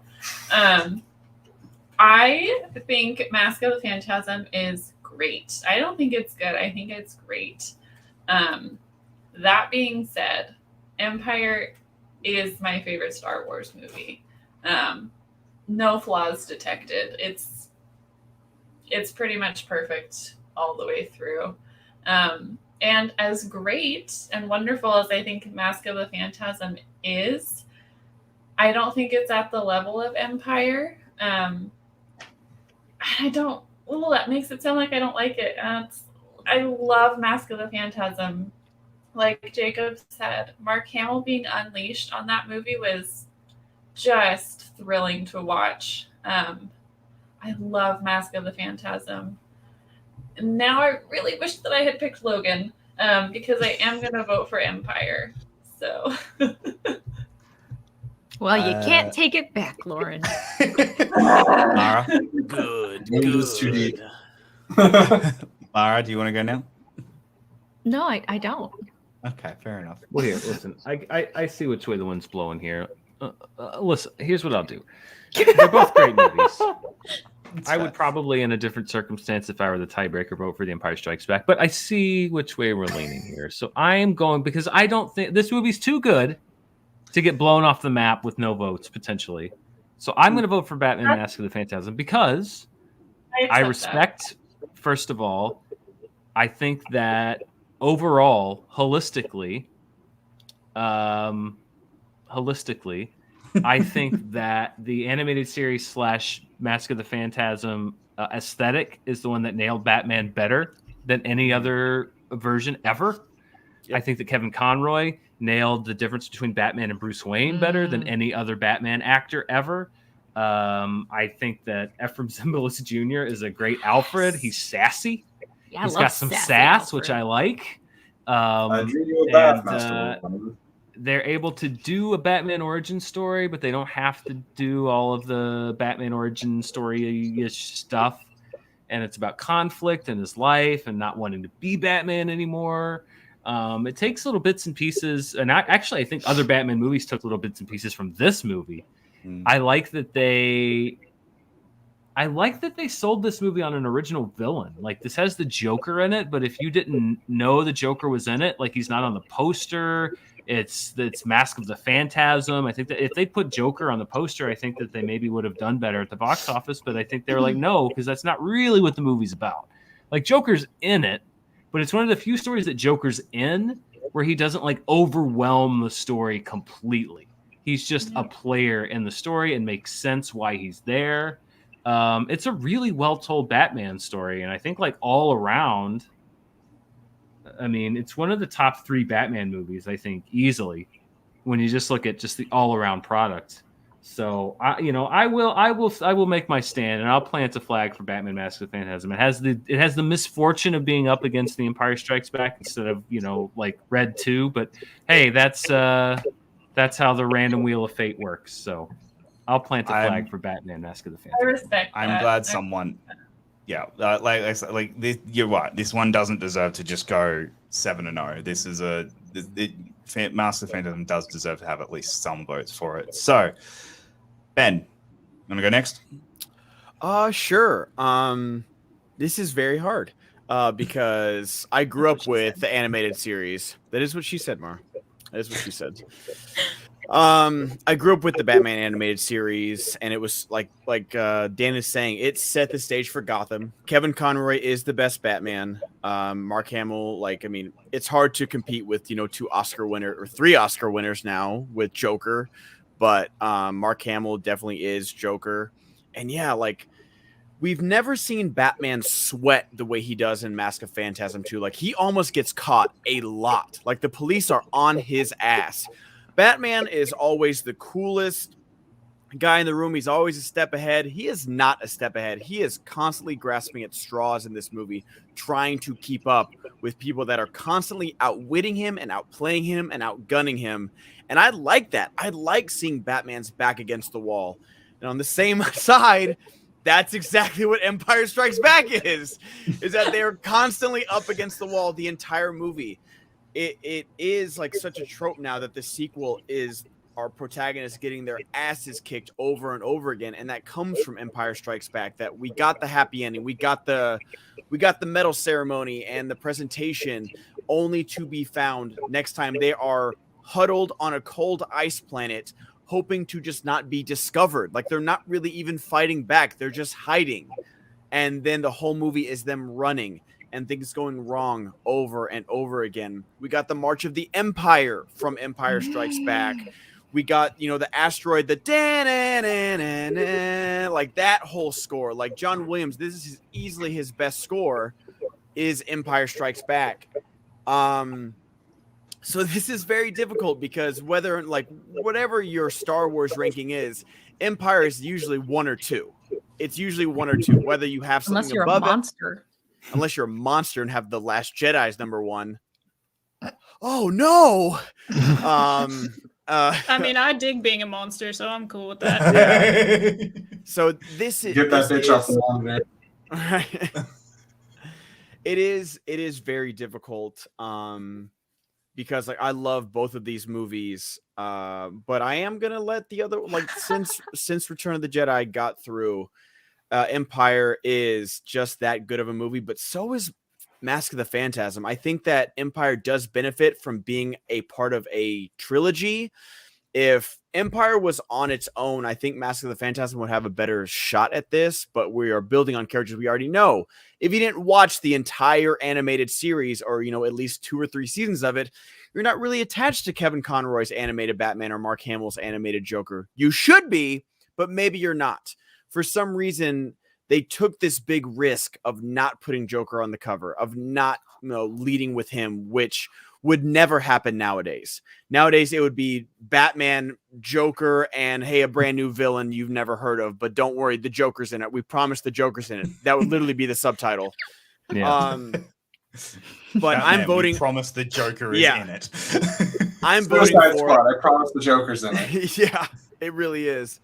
I'm voting for Mask of the Phantasm because this is the Batman movie. They got literally everything right. It got the villain right. It got Batman right. It got Bruce Wayne right. It got Alfred right. It got the cops right. It got the action scenes right. It got the emotions right. Every Batman movie has had a little bit of it did this. Michelle Pfeiffer's good, but some of this doesn't work. Oh man, Jack Nicholson. Oh, it's like there's little bits and pieces of great in every Batman movie. No one has nailed Batman like Mask of the Phantasm, and I'm very curious to see what Matt Reeves does. I love that first trailer, but so far, Mask of the Phantasm, it is just pure. We should be talking about it the way we talk about Empire Strikes Back, because it is the Empire Strikes Back of Batman movies. Not that it's the second one, but it is a perfect, flawless Batman movie where you get everything right about it. So I am going Mask of the Phantasm. Jesse. Hi. So difficult, lemon difficult. Batman Mask of the Phantasm is a really, really, really solid entry in the Batman universe. But while we were mic'd having our side conversations to help us kind of work through our own brains, I admitted that I don't think Mask of the Phantasm is the best animated Batman movie that we've had. It might be out of the ones that are theatrically released, but there's a lot of the straight to DVD stuff involving Batman I think is very good. I'm talking like Batman Under the Red Hood is a fantastic entry in that. And I really like this movie. I agree with everything everyone said. It got everything right about Batman. I watched it I guess I hadn't watched it since I was very young and I completely forgot what it was about. But I saw the twist coming, I think maybe earlier than some people did. I don't know, maybe it was super foreshadowed, but I think they could have done more with that maybe, but I would love to see the Phantasm return in a live action, because the animated series gave us Harley Quinn and a lot of the best characterizations of some of the villains. And I think live action needs to borrow from this storyline more often than it does. I'm going to vote Empire, but not just because, it's Empire. It is the legendary, iconic, the one and only Empire Strikes Back. I legitimately prefer to watch Empire Strikes Back over Mask of the Phantasm. I think it is a superior story, and the way it's told and shot, and overall just a better film. Mara. Am I last? Yes. Yeah. I don't think you're definitive, but you're last. Well, yeah, but so it's happened, right? I believe it's happened. It has. Okay, It has happened. Then I have zero guilt about voting for Mask of the Phantasm because it deserves to have it be a close vote. Yes. Yeah. Because here's the thing. I was not happy when I saw this. However, the knee-jerk reaction was one thing and the very critical dissection was another. So I'm not unhappy with either choice because in a moment it was one and in a moment it was another one. I'll say this. I agree with every single thing Ben said about Mask of the Phantasm. I'm very happy, for example, like we were talking about Lego Batman earlier and how just awesome it is. So I'm glad there's at least an awesome animated Batman movie going forward, especially because I think Lego Batman might have longer legs. Sad but true. I don't think it necessarily should, but I think it will. I should rewatch that. It's been a while. Yeah. I think I only saw it when it came out, so. Yeah. Same, Dan. I don't Same. even know need if to we saw rewatch it together. No, I think we did. We did. Yeah. But Empire is top tier Star Wars for me. I mean, for all the reasons everyone said. I mean, music, killer. You get some super sick, sweaty Luke Skywalker action. I mean, someone actually pointed out in the chat, Hamill versus Hamill in this round. Awesome. I'm okay with that. Man, Han Solo is just like that like faux love triangle sort of thing with him, Leia, and Luke. I'm sorry, I meant Lando. But like, man, talk about the sex appeal on that screen in that movie. Ooh. Plus, also, you know what it has in it that I absolutely dig? Twincest. You know, big fan. So, yeah. I love both these movies. I'm not even upset about Empire Strikes Back making it through because I think it might have been. I'm a little frustrated Jedi went through over Logan, but like I would have been really heartbroken. No, it's okay, but I would have been really heartbroken if Empire had like gone up against something that wasn't quite worthy, but it just like when it made its way through over Empire, like I'd be elated if Phantasm had like swept the room, but I knew that wasn't really possible. But I'm not even mad because at least there's a lot of love for it here. And we could always go and watch ourselves some animated Batman movies sometime when we get time. Yeah. So and overall, I'm not mad. And in the end, this is a bracket that means nothing. I missed both of what you said. Sorry. I didn't realize Jesse was talking at the same time. I was just recommending the Assault on Arkham Batman / Suicide Squad movie is really good. My top 10 Batman, like there might be one live action there if we include all the straight to DVD stuff. Because like Assault on Arkham's great, Red Hood is great. Both Dark Knight Returns with Peter Weller are amazing. Like it'd be tough for a live action Batman movie to crack my top 10. Like Batman Begins would probably be the first one. Stuff. Court of Owls is great. Guys, with that, we made it past round 1. We did. Wow. We still have. And you thought this was going to be a super short episode, huh? Yeah, right. I did. I want to give everyone a preview of what's to come next week. All right. We don't want it. We go back. You guys don't want it? We go back to bracket I'm kidding. No, I want 1. These are the remaining films from bracket 1. Sin City, Blade, Men in Black 3, Darkman, Indiana Jones and the Kingdom of the Crystal Skull, Incredibles 2, History of Violence, Avengers Age of Ultron, The Matrix, Labyrinth, 300 Rise of an Empire, Solo, Iron Man 3, Jurassic Park, The Terminator, and Unbreakable. Good grief. I love how 300 Rise of an Empire is just... Yeah, is 300 Rise of an Empire going to fight Darkman or MIB3 in there or something and somehow make it to the Sweet 16? It's this. I don't like that laugh, Jacob. I don't like that laugh. Let's give some teasers.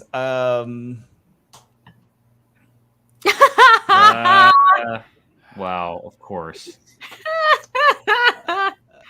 Which lackluster Harrison Ford follow-up do you care about? I am ready. That's for actually this pretty one. good. That's actually Let's pretty good. go. Wow. Oh, okay. Yeah. That's not. One more. That's not. Well, that's a little sad. Revenge Tour Part 2. Yeah, No. and that's next week. Guys, also gosh. this Friday we may be having a little bit of a special treat for everybody that I need to confirm, but just keep a lookout for that.